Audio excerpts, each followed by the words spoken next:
سورہ حامیم السجدہ. سورہ حامیم السجدہ کا تعارف. مقام نزول. سورہ حامیم السجدہ مکہ مکرمہ میں نازل ہوئی ہے. رکوع اور آیات کی تعداد، اس سورت میں 6 رکوع 54 آیتیں ہیں. حامیم السجدہ نام رکھنے کی وجہ، اس سورت کا ایک نام حامیم السجدہ ہے، اور حامیم کہنے کی وجہ یہ ہے کہ اس سورت کی ابتدا حامیم سے ہوئی ہے، اور السجدہ کہنے کی وجہ یہ ہے کہ اس کی آیت نمبر 38 آیت سجدہ ہے، اور حامیم السجدہ کہنے کی وجہ سے یہ سورت حامیم سے شروع ہونے والی دیگر سورتوں سے ممتاز ہو گئی. دوسرا نام فصلت ہے، اور یہ نام اس کی آیت نمبر 3 میں مذکور کلمہ فصلت سے ماخوذ ہے. سورہ حامیم السجدہ کی فضیلت. حضرت خلیل بن مرہ رضی اللہ تعالیٰ عنہ فرماتے ہیں نبی کریم علیہ الصلوۃ والسلام سورہ تبارک اور سورہ حامیم السجدہ کی تلاوت کیے بغیر نیند نہیں فرماتے تھے. سورہ حامیم السجدہ کے مضامین. اس سورت کا مرکزی مضمون یہ ہے کہ اس میں اللہ تعالیٰ کی وحدانیت، حضور پرنور علیہ الصلوۃ والسلام کی رسالت، قرآن پاک کے اللہ تعالیٰ کی کتاب ہونے، مردوں کو دوبارہ زندہ کیے جانے اور اعمال کی جزا و سزا ملنے کے بارے میں کلام کیا گیا ہے. نیز اس میں یہ چیزیں بیان کی گئی ہیں. نمبر 1، اس کی ابتدا میں قرآن پاک کے اوصاف بیان کیے گئے ہیں کہ یہ کتاب اللہ تعالیٰ کی طرف سے نازل ہوئی ہے، عربی زبان میں ہے، اللہ تعالیٰ کی قدرت و وحدانیت کے دلائل کو تفصیل سے بیان کرنے والی ہے، خوشخبری دینے والی اور ڈر سنانے والی ہے. نمبر 2، قرآن پاک کے بارے میں مشرکین کا موقف بیان کیا گیا اور یہ بتایا گیا کہ مشرکین قرآن پاک میں غور و فکر کرنے سے اعراض کرتے ہیں. نیز نبی پاک علیہ الصلوۃ والسلام کے بارے میں بتایا گیا کہ وہ ایک بشر ہیں اور انہیں اللہ تعالیٰ نے اس وحی کے ساتھ خاص فرما لیا ہے جس میں اللہ تعالیٰ کی وحدانیت کا اعلان ہے، کافروں کی سزا اور نیک اعمال کرنے والے مسلمانوں کی جزا کی وضاحت ہے. نمبر 3، کفر کرنے پر مشرکین کا رد کیا گیا. زمین و آسمان کی تخلیق سے اللہ تعالیٰ کی وحدانیت پر استدلال کیا گیا اور اللہ تعالیٰ کے رسولوں علیہ الصلوۃ والسلام کو جھٹلانے کی وجہ سے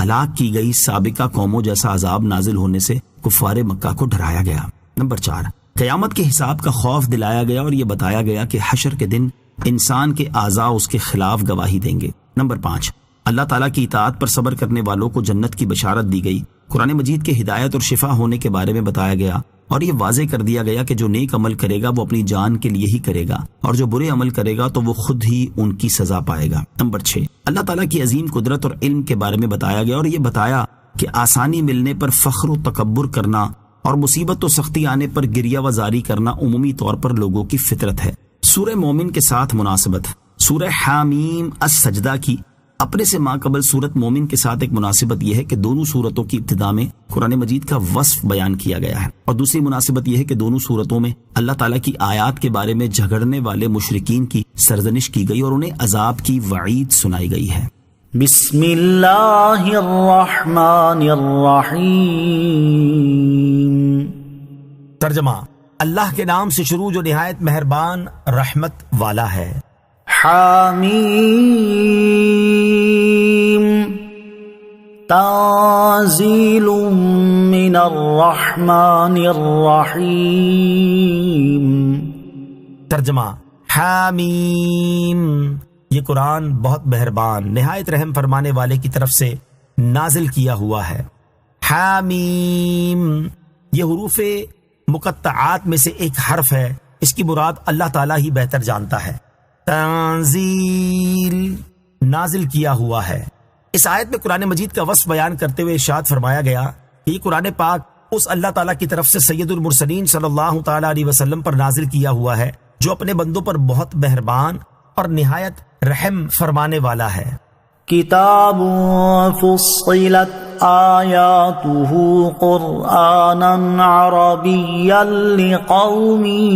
یعلمون.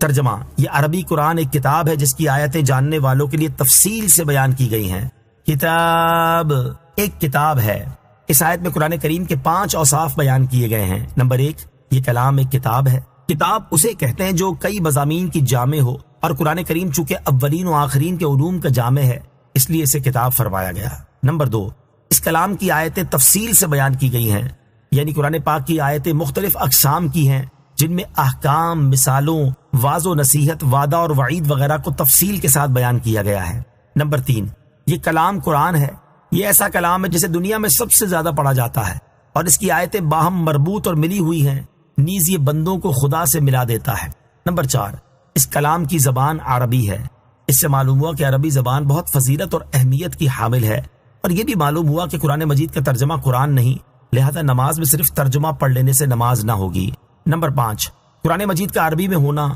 ان لوگوں کے لیے ہے جن کی زبان عربی ہے، تاکہ وہ اس کے معنی کو سمجھ سکیں۔ ایک تفسیر کے اعتبار سے اس آیت میں قرآن مجید کی 5ویں صفت یہ ہے کہ اس کی آیتیں عرب والوں کے لیے تفصیل سے بیان کی گئی ہیں۔ اہل عرب کا بطور خاص اس لیے ذکر کیا گیا کہ وہ ہم زبان ہونے کی وجہ سے اس کے معنی کو کسی واسطے کے بغیر سمجھ سکتے ہیں، جبکہ دیگر زبانوں سے تعلق رکھنے والوں کو قرآن کریم کے معنی سمجھنے کے لیے واسطے کی حاجت ہے۔ بشیرا ونذیرا فأعرض أكثرهم فهم لا يسمعون۔ ترجمہ، خوشخبری دینے والا اور ڈر سنانے والا تو ان میں سے اکثر نے منہ پھیر لیا تو وہ سنتے ہی نہیں ہیں۔ بشیرا ونذیرا، خوشخبری دینے والا اور ڈر سنانے والا، یعنی قرآن مجید کا وصف یہ ہے کہ اللہ تعالیٰ کے فرما بردار بندوں کو رضا الہی کی خوشخبری دینے والا اور اس کے نافرمانوں کو عذاب کا ڈر سنانے والا ہے۔ ایسی عظمت و شان والی کتاب ملنے کے باوجود کفار مکہ میں سے اکثر نے اس سے منہ پھیر لیا، اور عربی زبان میں ہونے کے باوجود اس میں غور و فکر نہ کیا، اور وہ اسے توجہ سے سنتے ہیں اور نہ ہی اس کی ہدایت کو قبول کرتے ہیں۔ وَقَالُوا قُلُوبُنَا فِي أَكِنَّةٍ مِّمَّا تَدْعُونَا إِلَيْهِ وَفِي آذَانِنَا وَقْرٌ وَمِن بَيْنِنَا وَبَيْنِكَ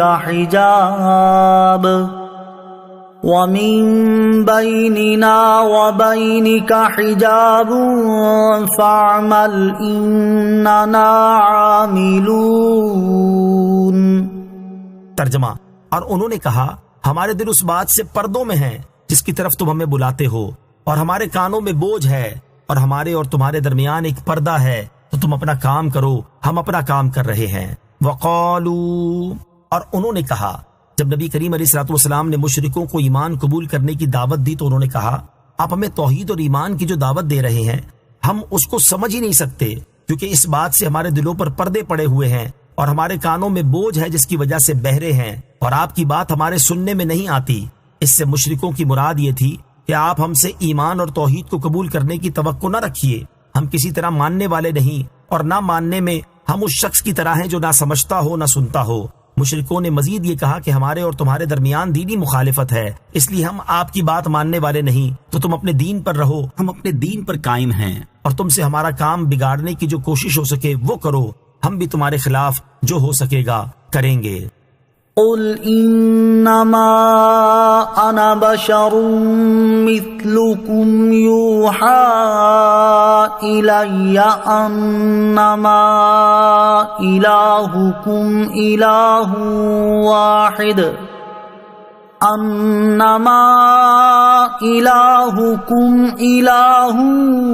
واحد فاستقیموا الیہ واستغفروہ وویل للمشرکین۔ تم فرماؤ میں تمہارے جیسا ایک انسان ہی ہوں، میری طرف یہ وحی بھیجی جاتی ہے کہ اے لوگو تمہارا معبود ایک ہی معبود ہے، تو اس کی طرف سیدھے رہو اور اس سے معافی مانگو، اور مشرکوں کے لیے خرابی ہے۔ قل انما انا بشر مثلکم، تم فرماؤ میں تمہارے جیسا ایک انسان ہی ہوں۔ اس آیت کا خلاصہ یہ ہے کہ اے تمام مخلوق سے زیادہ معزز اور دو عالم کے سردار صلی اللہ تعالی علیہ وآلہ وسلم، آپ ان لوگوں کی ہدایت اور نصیحت کے لیے تواضع کے طور پر فرما دیں کہ میں آدمی ہونے میں ظاہری طور پر تم جیسا ہوں، کہ میں دیکھا بھی جاتا ہوں، میری بات بھی سنی جاتی ہے، اور میرے تمہارے درمیان میں بظاہر جنس کا بھی کوئی اختلاف نہیں ہے، تو تمہارا یہ کہنا کیسے صحیح ہو سکتا ہے کہ میری بات نہ تمہارے دل تک پہنچتی ہے نہ تمہارے سننے میں آتی، اور میرے تمہارے درمیان کوئی رکاوٹ ہے؟ اگر میری بجائے کوئی دوسری جنس کا فرد جیسے جن یا فرشتہ آتا تو تم کہہ سکتے تھے کہ نہ وہ ہمارے دیکھنے میں آتے ہیں، نہ ان کی بات سننے میں آتی ہے، اور نہ ہم ان کے کلام کو سمجھ سکتے ہیں۔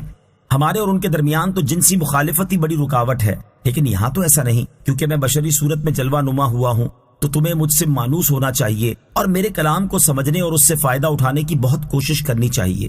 کیونکہ میرا مرتبہ بہت بلند ہے اور میرا کلام بہت عالی ہے، اس لیے میں وہی کہتا ہوں جو مجھے وحی ہوتی ہے کہ اے لوگوں، تمہارا معبود ایک ہی معبود ہے، تو اس کی طرف سیدھے رہو، اس پر ایمان لاؤ، اس کی اطاعت اختیار کرو اور اس کی راہ سے نہ پھرو، اور اس سے اپنے فاسد عقائد اور اعمال کی معافی مانگو، اور یاد رکھو کہ مشرکوں کے لیے خرابی اور ہلاکت ہے۔ تاجدار رسالت صلی اللہ تعالی علیہ وآلہ وسلم کی بشریت، سرکار دو عالم صلی اللہ تعالی علیہ وآلہ وسلم کا ظاہری لحاظ سے انا بشرم مثلکم فرمانا اس حکمت کی وجہ سے ہے کہ لوگ ان سے ہدایت اور نصیحت حاصل کریں۔ نیز آپ کا یہ فرمان تواضع کے طور پر ہے، اور جو کلمات تواضع کے لیے کہے جائیں وہ تواضع کرنے والے کا منصب بلند ہونے کی دلیل ہوتے ہیں۔ چھوٹوں کا ان کلمات کو اس کی شان میں کہنا یا اس سے برابری ڈھونڈنا ترک ادب اور گستاخی ہوتا ہے، تو کسی امتی کو روا نہیں کہ وہ حضور پرنور صلی اللہ تعالی علیہ وآلہ وسلم کے ہم مثل ہونے کا دعویٰ کرے، اور یہ بھی ملحوظ رہنا چاہیے کہ آپ علیہ الصلوۃ والسلام کی بشریت بھی سب سے اعلیٰ ہے، ہماری بشریت کو اس سے کچھ بھی نسبت نہیں۔ نوٹ: حضور اکرم علیہ الصلوۃ والسلام کی بشریت سے متعلق تفصیلی کلام سورہ کہف کی آیت نمبر 110 کی تفسیر کے تحت سماعت کیجیے۔ الذین لا یؤتون الزکاة وهم بالآخرة هم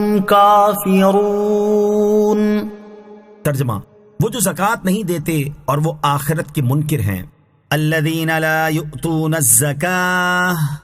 وہ جو زکوٰۃ نہیں دیتے۔ آیت کے اس حصے کے بارے میں مفسرین کے مختلف اقوال ہیں، ان میں سے 3 قول سماعت کیجیے۔ نمبر 1، حضرت عبداللہ ابن عباس رضی اللہ تعالیٰ عنہما اور جمہور مفسرین کا قول یہ ہے کہ یہاں زکوٰۃ سے مراد اس کا حقیقی معنی نہیں بلکہ اس سے مراد توحید کا معتقد ہونا اور لا الہ الا اللہ کہنا ہے۔ اس صورت میں آیت کے معنی یہ ہوں گے کہ مشرکین وہ لوگ ہیں جو توحید کا اقرار کر کے اپنے نفسوں کو شرک سے باز نہیں رکھتے۔ نمبر 2، حضرت حسن اور حضرت قتادہ رضی اللہ تعالیٰ عنہما کا قول یہ ہے کہ یہاں زکوٰۃ نہ دینے سے مراد یہ ہے کہ مشرکین زکوٰۃ کے فرض ہونے پر ایمان نہیں لاتے اور اس کا اقرار نہیں کرتے۔ نمبر 3، حضرت مجاہد اور حضرت ربی رحمۃ اللہ تعالیٰ علیہما کا قول یہ ہے کہ یہاں زکوٰۃ کا اصطلاحی معنی مراد نہیں بلکہ زکوٰۃ سے مراد اپنے اعمال کا تزکیہ کرنا اور ایمان قبول کر کے انہیں شرک کی نجاست سے پاک کرنا ہے۔ نوٹ: اس آیت کی تفسیر میں ان 3 کے علاوہ مفسرین کے اور بھی اقوال ہیں۔ امام عبداللہ بن احمد نصفی رحمۃ اللہ تعالی فرماتے ہیں کہ یہاں آیت میں زکوٰۃ ادا نہ کرنے کو آخرت کے انکار کے ساتھ ذکر کرنے کی وجہ یہ ہے کہ انسان کو مال بہت پیارا ہوتا ہے، تو جب وہ مال کو راہ خدا میں خرچ کرے گا تو یہ اس کی استقامت، استقلال، صدق اور نیت کے اخلاص کی مضبوط دلیل ہوگی۔ نیز اس آیت میں ضمنی طور پر ان مسلمانوں کو بھی خوف دلایا گیا ہے جو زکوٰۃ ادا نہیں کرتے، تاکہ انہیں معلوم ہو جائے کہ زکوٰۃ نہ دینا ایسا برا فعل ہے کہ اسے قرآن کریم میں مشرکین کے اوصاف میں ذکر کیا گیا ہے۔ وَهُمْ بِالْآخِرَةِ هُمْ كَافِرُونَ، اور وہ آخرت کے منکر ہیں۔ آیت کے اس حصے میں مشرکوں کا ایک اور جرم بیان کیا گیا کہ وہ آخرت کے منکر ہیں کہ مرنے کے بعد اٹھنے اور اعمال کی جزا ملنے کے قائل نہیں۔ ان الذين آمنوا وعملوا الصالحات لهم اجر غیر ممنون۔ ترجمہ: بے شک ایمان لانے والوں اور اچھے اعمال کرنے والوں کے لیے بے انتہا ثواب ہے۔ ان الذين آمنوا، بے شک جو ایمان لائے۔ اس سے پہلی آیت میں کافروں کے لیے وعید بیان ہوئی اور اس آیت میں ایمان والوں کے لیے وعدے کا ذکر ہے۔ چنانچہ ارشاد فرمایا کہ بے شک ایمان لانے والوں اور اچھے اعمال کرنے والوں کے لیے بے انتہا ثواب ہے جو منقطع نہ ہوگا۔ اس آیت کی تفسیر میں یہ بھی کہا گیا ہے کہ یہ آیت بیماروں، اپاہجوں اور ان بوڑھوں کے حق میں نازل ہوئی جو عمل اور طاعت کے قابل نہ رہے، انہیں اب بھی وہی اجر ملے گا جو تندرستی کے زمانے میں عمل کرنے پر ملا کرتا تھا۔ مسلمانوں کے نیک اعمال کا ثواب بیماری، بڑھاپے وغیرہ میں منقطع نہیں ہوتا۔ اس آیت سے معلوم ہوا کہ اللہ تعالیٰ اپنے فضل و کرم سے مسلمانوں کو ان کے نیک اعمال کا بے انتہا ثواب عطا فرماتا ہے، اور یہ بھی معلوم ہوا کہ جو مسلمان تندرستی اور صحت کے ایام میں کوئی نیک عمل پابندی کے ساتھ کیا کرتا تھا، پھر بیماری، معذوری یا بڑھاپے وغیرہ کی وجہ سے وہ نیک عمل نہ کر سکا، تو ان ایام میں عمل نہ کرنے کے باوجود اسے اسی نیک عمل کا ثواب ملتا رہے گا۔ یہ مضمون کثیر احادیث میں بھی بیان کیا گیا ہے۔ ان میں سے 3 احادیث سماعت کیجیے۔ نمبر 1، بخاری شریف کی حدیث حضرت ابو موسیٰ اشعری رضی اللہ تعالی عنہ سے روایت ہے، رسول اللہ صلی اللہ تعالی علیہ وآلہ وسلم نے ارشاد فرمایا، جب کوئی بندہ بیمار ہو جائے یا کسی سفر پر جائے تو اسے اس کے ان نیک اعمال کا اجر ملتا رہے گا جو وہ صحت کے ایام میں اور حالت اقامت میں کیا کرتا تھا۔ حدیث نمبر 2، حضرت عبداللہ بن عمر رضی اللہ تعالیٰ عنہ سے روایت ہے، رسول کریم صلی اللہ تعالیٰ علیہ وآلہ وسلم نے ارشاد فرمایا، جب بندہ عبادت کے اچھے راستے پر ہوتا ہے پھر بیمار ہو جاتا ہے تو اس پر مقرر فرشتے سے کہا جاتا ہے تم اس کی تندرستی کے زمانے کے برابر اعمال لکھتے رہو یہاں تک کہ میں اسے شفا دوں یا اسے اپنے پاس بلا لوں۔ نمبر 3، حضرت عتبہ بن مسعود رضی اللہ تعالیٰ عنہ سے روایت ہے، رسول اکرم صلی اللہ تعالیٰ علیہ وسلم نے ارشاد فرمایا، مومن کا اپنی بیماری پر بے قرار ہونا تعجب خیز ہے۔ اگر اسے معلوم ہو جائے کہ اس کی بیماری میں کتنا ثواب ہے تو وہ یہ چاہے گا کہ ساری زندگی بیمار ہی رہے۔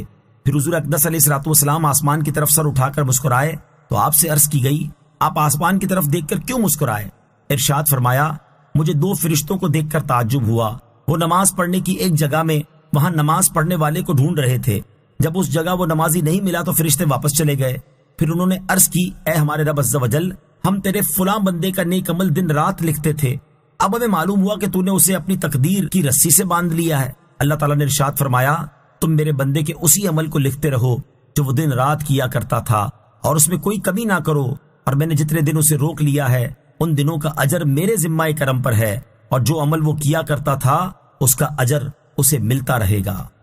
قل أئنكم لتكفرون بالذي خلق الأرض في يومين وتجعلون له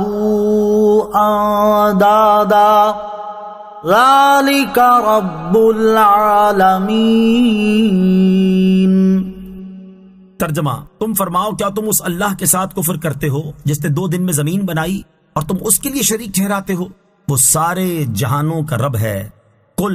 تم فرماؤ۔ اس سے پہلے آیت نمبر 6 میں بتایا گیا کہ لوگوں کا معبود صرف ایک ہے، اور اب اس آیت سے یہ بتایا جا رہا ہے کہ معبود ہونے میں اللہ تعالیٰ کا کوئی شریک نہیں ہے۔ چنانچہ ارشاد فرمایا کہ اے حبیب صلی اللہ تعالیٰ علیہ وسلم، آپ ان کافروں سے ارشاد فرما دیں کہ کیا تم اس عظمت و شان والے اللہ تعالیٰ کی قدرت کا انکار کر کے اس کے ساتھ کفر کرتے ہو جس نے اپنی قدرت اور حکمت سے اتنی بڑی زمین کو صرف 2 دن میں بنا دیا، اور تم بتوں اور بے جان مورتیوں کو ایسی قدرت اور حکمت والے رب تعالیٰ کا شریک ٹھہراتے ہو، حالانکہ اس کا کوئی شریک ہونا ممکن ہی نہیں، اور وہ سارے جہانوں کا رب ہے، تو اس کی مخلوق میں سے کوئی اس کا شریک کس طرح ہو سکتا ہے؟ یاد رکھو کہ صرف اللہ تعالیٰ ہی عبادت کا مستحق ہے، اس کے سوا کوئی عبادت کا مستحق نہیں، کیونکہ سب اس کی مخلوق اور اس کی ملکیت ہیں۔ نوٹ، یاد رہے کہ زمین کو 2 دن میں پیدا فرمانا حکمت کے پیش نظر ہے، ورنہ اللہ تعالیٰ کی قدرت ایسی ہے کہ وہ چاہتا تو ایک لمحے سے بھی کم میں پوری زمین بنا دیتا۔ وَجَعَلَ فِيهَا رَوَاسِيَ مِن فَوْقِهَا وَبَارَكَ فِيهَا وَقَدَّرَ فِيهَا أَقْوَاتَهَا فِي 4 أَيَّامٍ سَوَاءً لِلسَّائِلِينَ۔ ترجمہ، اور اس نے زمین میں اس کے اوپر سے پہاڑ رکھ دیے اور اس میں برکت رکھی اور اس میں بسنے والوں کی روزیاں مقرر کی، یہ سب 4 دنوں میں ہوا۔ سوال کرنے والوں کے لیے درست جواب ہے، وَجَعَلَ فِيهَا رَوَاسِيَ مِن فَوْقِهَا، اور اس نے زمین میں اس کے اوپر سے پہاڑ رکھ دیے، یعنی اللہ تعالیٰ ایسا قادر ہے کہ اس نے زمین میں اس کے اوپر سے پہاڑ رکھ دیے اور دریا، نہریں، درخت، پھل اور طرح طرح کے حیوانات پیدا کر کے اس میں برکت رکھی، اور زمین میں بسنے والے انسانوں اور دیگر جانداروں کے لیے ان کی روزیاں مقرر کر دیں۔ یہ سب کچھ 4 دنوں میں ہوا، اور جو لوگ زمین کی تخلیق کے بارے میں سوال کرنے والے ہیں ان کے لیے یہ پورے 4 دن ہیں۔ نوٹ، یاد رہے کہ یہاں 4 دنوں میں وہ 2 دن شامل ہیں جن میں زمین کو پیدا کیا گیا، یعنی 2 دن میں زمین کی پیدائش ہوئی اور 2 دن میں پہاڑ وغیرہ دیگر چیزیں پیدا کی گئیں، یوں یہ مکمل 4 دن ہوئے۔ ثم استوى إلى السماء وهي دخان فقال لها وللأرض ائتيا طوعا أو كرها قالتا أتينا طائعين۔ ترجمہ، پھر اس نے آسمان کی طرف قصد فرمایا اور آسمان دھواں تھا، تو اللہ نے اس سے اور زمین سے فرمایا کہ دونوں خوشی یا ناخوشی سے آ جاؤ۔ دونوں نے عرض کی، ہم خوشی کے ساتھ حاضر ہوئے۔ ثم استوى الى السماء، پھر اس نے آسمان کی طرف قصد فرمایا۔ اس آیت میں 3 چیزیں بیان کی گئی ہیں۔ نمبر 1، زمین کی تخلیق کے بعد اللہ تعالیٰ نے اپنی حکمت کے تقاضے کے مطابق آسمان کو پیدا کرنے کی طرف قصد فرمایا۔ آیت کے اس حصے سے بظاہر یہ لگتا ہے کہ پہلے زمین اور اس پر موجود دیگر چیزوں کی تخلیق ہوئی اور اس کے بعد آسمانوں کو پیدا کیا گیا، جبکہ سورہ نازعات کی آیت نمبر 27 تا 32 میں یہ مذکور ہے کہ پہلے آسمانوں کو پیدا کیا گیا، اس کے بعد زمین کو پھیلایا گیا اور اس میں پہاڑ وغیرہ دیگر چیزیں پیدا کی گئیں۔ ان دونوں صورتوں کی آیات میں بیان کی گئی چیزیں بظاہر ایک دوسرے کے مخالف نظر آتی ہیں، اور اس ظاہری اختلاف کو دور کرنے کے لیے مفسرین نے مختلف جوابات دیے ہیں۔ ان میں سے ایک واضح جواب یہ ہے کہ اللہ تعالیٰ نے پہلے 2 دن زمین کو گول دائرے کی صورت میں پیدا فرمایا، پھر اس کے بعد آسمانوں کو پیدا فرمایا، پھر آسمانوں کو پیدا کرنے کے بعد زمین کو پھیلایا، تو تمام چیزوں کی تخلیق 6 دنوں میں ہوئی اور زمین کو پھیلانا اس کے بعد ہوا، لہٰذا ان آیتوں میں کوئی اختلاف نہیں۔ نمبر 2، آیت میں دوسری بات یہ بیان کی گئی کہ آسمان دھواں تھا۔ مفسرین فرماتے ہیں کہ یہ دھواں پانی کا بخار تھا، اور اس کے بارے میں تفصیل یہ ہے کہ زمین و آسمان کی تخلیق سے پہلے اللہ تعالیٰ کا عرش پانی پر تھا، پھر اللہ تعالیٰ نے پانی میں حرکت پیدا فرمائی اور موجیں ایک دوسرے سے ٹکرائیں تو اس سے جھاگ پیدا ہوئی اور اس جھاگ سے دھواں نکلا، پھر جھاگ تو پانی کی سطح پر باقی رہی اور اس سے خشکی پیدا کی گئی اور اس خشکی سے زمین کو بنایا گیا، جبکہ دھواں بلند ہوا اور اس سے آسمانوں کو پیدا کیا گیا۔ نمبر 3، اللہ تعالیٰ نے آسمان اور زمین دونوں سے فرمایا کہ تم خوشی یا ناخوشی سے آ جاؤ۔ دونوں نے عرض کی ہم خوشی کے ساتھ حاضر ہوئے۔ اس کی تفسیر میں حضرت عبداللہ ابن مسعود رضی اللہ تعالی عنہ فرماتے ہیں، اس سے مراد یہ ہے کہ اے آسمان اور زمین، میں نے تم میں جو منافع اور مصالح پیدا فرمائے ہیں انہیں لے آؤ اور میری مخلوق کے لیے انہیں ظاہر کر دو۔ حضرت عبداللہ ابن عباس رضی اللہ تعالی عنہما فرماتے ہیں، اللہ تعالیٰ نے آسمان سے ارشاد فرمایا کہ تم اپنے سورج، چاند اور ستاروں کو طلوع کر دو اور اپنی ہواؤں اور بادلوں کو جاری کر دو، اور زمین سے ارشاد فرمایا کہ تم اپنی نہروں کو روا کر دو اور اپنے درختوں اور پھلوں کو نکال دو، اور یہ کام خوشی سے کرو یا ناخوشی سے، تمہیں بہرحال ایسا کرنا ہے۔ آسمان اور زمین نے عرض کی ہم خوشی سے ایسا کرتے ہیں۔ فَقَضَاهُنَّ 7 سَمَاوَاتٍ فِي يَوْمَيْنِ وَأَوْحَى فِي كُلِّ سَمَاءٍ أَمْرَهَا وَزَيَّنَّا السَّمَاءَ الدُّنْيَا بِمَصَابِيحَ وَحِفْظًا ذَلِكَ تَقْدِيرُ الْعَزِيزِ الْعَلِيمِ۔ ترجمہ، تو اللہ نے انہیں 2 دن میں 7 آسمان بنا دیا اور ہر آسمان میں اس کے کام کے احکام بھیج دیے، اور ہم نے سب سے نیچے والے آسمان کو چراغوں سے آراستہ کیا اور حفاظت کے لیے یہ اس کا مقرر کیا ہوا ہے جو غالب علم والا ہے۔ فَقَضَاهُنَّ 7 سَمَاوَاتٍ فِي يَوْمَيْنِ، تو اللہ نے انہیں 2 دن میں 7 آسمان بنا دیا۔ اس آیت میں 4 چیزیں بیان کی گئی ہیں۔ نمبر 1، جب اللہ تعالیٰ نے آسمان کو پیدا کرنے کا قصد فرمایا تو اس نے 2 دن میں 7 آسمان بنا دیے، یہ کل 6 دن ہوئے جن میں کائنات کی تخلیق ہوئی۔ نمبر 2، اللہ تعالیٰ نے ہر آسمان میں اس کے کام کے احکام بھیج دیے۔ اس سے مراد یہ ہے کہ اللہ تعالیٰ نے ہر آسمان میں وہاں کے رہنے والوں کو طاعت و عبادت اور امر و نہی کے احکام بھیج دیے۔ نمبر 3، اللہ تعالیٰ نے سب سے نیچے والے آسمان کو جو زمین سے قریب ہے چراغ کی طرح روشن ہونے والے ستاروں سے آراستہ کیا اور باتیں چرانے والے شیطانوں سے آسمان کی حفاظت کے لیے ستارے بنائے۔ نمبر 4، یہ بہترین نظام اس اللہ تعالیٰ کا مقرر کیا ہوا ہے جو سب پر غالب اور اپنی مخلوق اور ان کی حرکات و سکنات کا علم رکھنے والا ہے۔ فَإِنْ أَعْرَضُوا فَقُلْ أَنذَرْتُكُمْ صَاعِقَةً مِثْلَ صَاعِقَةِ عَادٍ وَثَمُودَ إِذْ جَاءَتْهُمُ الرُّسُلُ مِنْ بَيْنِ أَيْدِيهِمْ وَمِنْ خَلْفِهِمْ أَلَّا تَعْبُدُوا إِلَّا اللَّهَ قالوا لو شاء ربنا لأنزل ملائكة فإنا بما أرسلتم به كافرون۔ ترجمہ،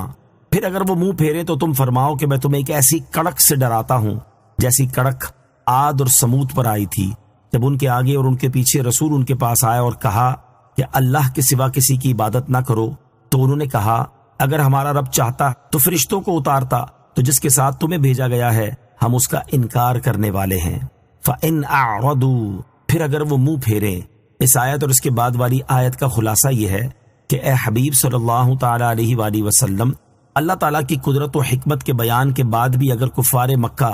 ایمان لانے سے اعراض کریں تو آپ ان سے فرما دیں، میں تمہیں ایسے ہولناک اور ہلاک کر دینے والے عذاب سے ڈراتا ہوں جیسا قوم عاد اور سمود پر اس وقت آیا تھا جب ان قوموں کے رسول ہر طرف سے ان کے پاس آتے تھے اور ان کی ہدایت کی ہر تدبیر عمل میں لاتے اور انہیں ہر طرح نصیحت کرتے اور سمجھاتے تھے کہ اللہ تعالیٰ کے سوا کسی کی عبادت نہ کرو، تو ان کی قوم کے کافر ان کی نصیحتوں کے جواب میں یوں کہتے تھے کہ اگر ہمارا رب چاہتا تو ہماری نصیحت کے لیے تمہاری بجائے فرشتوں کو اتارتا، اور تم تو ہمارے جیسے آدمی ہو، تو جس کے ساتھ تمہیں بھیجا گیا ہے ہم اس کا انکار کرنے والے ہیں۔ قوم عاد اور سمود کا یہ کہنا حضرت ہود علیہ الصلوۃ والسلام، حضرت صالح علیہ الصلوۃ والسلام اور ان تمام انبیاء کرام علیہ الصلوۃ والسلام سے تھا جنہوں نے ایمان کی دعوت دی۔ سورہ حامیم السجدہ کی آیات سن کر عتبہ بن ربیعہ کا حال۔ حضرت جابر رضی اللہ تعالی عنہ سے روایت ہے کہ قریش کی ایک جماعت نے، جن میں ابو جہل وغیرہ سردار بھی تھے، یہ تجویز کیا کہ کوئی ایسا شخص نبی کریم علیہ الصلوۃ والسلام سے کلام کرنے کے لیے بھیجا جائے جو شعر، جادو اور کہانت میں ماہر ہو۔ چنانچہ اس کے لیے عتبہ بن ربیعہ کا انتخاب ہوا، اور عتبہ نے سرکار دو عالم علیہ الصلوۃ والسلام کی بارگاہ میں حاضر ہو کر کہا، آپ بہتر ہیں یا ہاشم؟ آپ بہتر ہیں یا عبد المطلب؟ آپ بہتر ہیں یا عبداللہ؟ آپ کیوں ہمارے معبودوں کو برا کہتے ہیں؟ کیوں ہمارے باپ دادا کو گمراہ بتاتے ہیں؟ اگر آپ کو حکومت کرنے کا شوق ہو تو ہم آپ کو بادشاہ مان لیتے ہیں اور آپ کے جھنڈے لہراتے ہیں۔ اگر عورتوں کا شوق ہو تو قریش کی جو لڑکیاں آپ پسند کریں ان میں سے 10 لڑکیاں ہم آپ کے نکاح میں دے دیتے ہیں۔ اگر مال کی خواہش ہو تو ہم آپ کے لیے اتنا مال جمع کر دیں گے جو آپ کی نسلوں سے بھی بچ رہے گا۔ سید المرسلین صلی اللہ تعالی علیہ وسلم یہ تمام گفتگو خاموشی سے سنتے رہے، اور جب عتبہ اپنی تقریر کر کے خاموش ہوا تو حضور اکرم علیہ الصلوۃ والسلام نے یہی سورہ حامیم السجدہ پڑھی۔ جب آپ اس آیت فَإِنْ أَعْرَضُوا فَقُلْ أَنذَرْتُكُمْ صَاعِقَةً مِثْلَ صَاعِقَةِ عَادٍ وَثَمُودَ پر پہنچے تو عتبہ نے جلدی سے اپنا ہاتھ حضور علیہ الصلوۃ والسلام کے دہنے مبارک پر رکھ دیا اور آپ کو رشتہ داری اور قرابت کا واسطہ دے کر قسم دلائی اور ڈر کر اپنے گھر بھاگ گیا۔ جب قریش کے لوگ اس کے مکان پر پہنچے تو اس نے تمام واقعہ بیان کر کے کہا کہ خدا کی قسم، محمد صلی اللہ تعالی علیہ وسلم جو کہتے ہیں نہ وہ شعر ہے، نہ جادو ہے اور نہ کہانت، کیونکہ میں ان چیزوں کو خوب جانتا ہوں اور میں نے ان کا کلام سنا۔ جب انہوں نے آیت فَإِنْ أَعْرَضُوا پڑھی تو میں نے ان کے دہنے مبارک پر ہاتھ رکھ دیا اور انہیں قسم دی کہ بس کریں، اور تم جانتے ہی ہو کہ وہ جو کچھ فرماتے ہیں وہی ہو جاتا ہے، ان کی بات کبھی جھوٹی نہیں ہوتی۔ اس لیے مجھے یہ اندیشہ لاحق ہو گیا کہ کہیں تم پر عذاب نازل نہ ہونے لگے۔ فَأَمَّا عَادٌ فَاسْتَكْبَرُوا فِي الْأَرْضِ بِغَيْرِ الْحَقِّ وَقَالُوا مَنْ أَشَدُّ مِنَّا قُوَّةً أَوَلَمْ يَرَوْا أَنَّ اللَّهَ الَّذِي خَلَقَهُمْ هُوَ أَشَدُّ مِنْهُمْ قُوَّةً وَكَانُوا بِآيَاتِنَا يَجْحَدُونَ فَأَرْسَلْنَا عَلَيْهِمْ رِيحًا صَرْصَرًا فِي أَيَّامٍ نَحِسَاتٍ لِنُذِيقَهُمْ عَذَابَ الْخِزْيِ فِي الْحَيَاةِ الدُّنْيَا وَلَعَذَابُ الْآخِرَةِ أَخْزَىٰ وَهُمْ لَا يُنصَرُونَ۔ ترجمہ: تو وہ جو عاد تھے انہوں نے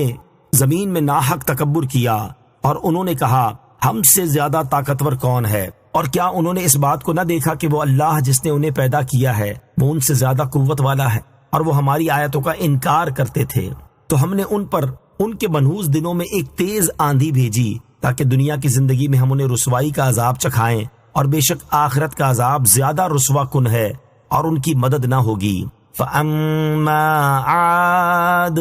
تو وہ جو عاد تھے، اس سے پہلے قوم عاد کا اجمالی طور پر ذکر ہوا اور اب یہاں سے ان کا حال اور انجام کچھ تفصیل کے ساتھ بیان کیا جا رہا ہے۔ چنانچہ اس آیت اور اس کے بعد والی آیت کا خلاصہ یہ ہے کہ قوم عاد کے لوگ بڑے طاقتور اور شاہ زور تھے، لیکن اس کے ساتھ ناحق تکبر بھی کیا کرتے تھے۔ جب حضرت ہود علیہ الصلوۃ والسلام نے انہیں اللہ تعالیٰ کے عذاب سے ڈرایا تو انہوں نے اپنی قوت پر غرور کرتے ہوئے کہا ہم سے زیادہ طاقتور کوئی نہیں، اور اگر عذاب آیا تو ہم اسے اپنی طاقت سے ہٹا سکتے ہیں۔ اللہ تعالیٰ نے ان کا رد کرتے ہوئے ارشاد فرمایا کہ کیا یہ لوگ غافل ہیں اور ان لوگوں نے اس بات کا مشاہدہ نہیں کیا کہ جس اللہ تعالیٰ نے انہیں پیدا کیا ہے وہ ان سے زیادہ قوت والا اور قدرت والا ہے۔ مزید فرمایا گیا کہ قوم عاد کا حال یہ تھا کہ وہ ہماری ان آیتوں کا جان بوجھ کر انکار کرتے تھے جو ہم نے اپنے رسولوں علیہ الصلوۃ والسلام پر نازل فرمائیں، تو ہم نے ان پر ان کی شامت کے دنوں میں بارش کے بغیر انتہائی ٹھنڈی ایک تیز آندھی بھیجی تاکہ اس کے ذریعے ہم دنیا کی زندگی میں انہیں رسوا کر دینے والا عذاب چکھائیں،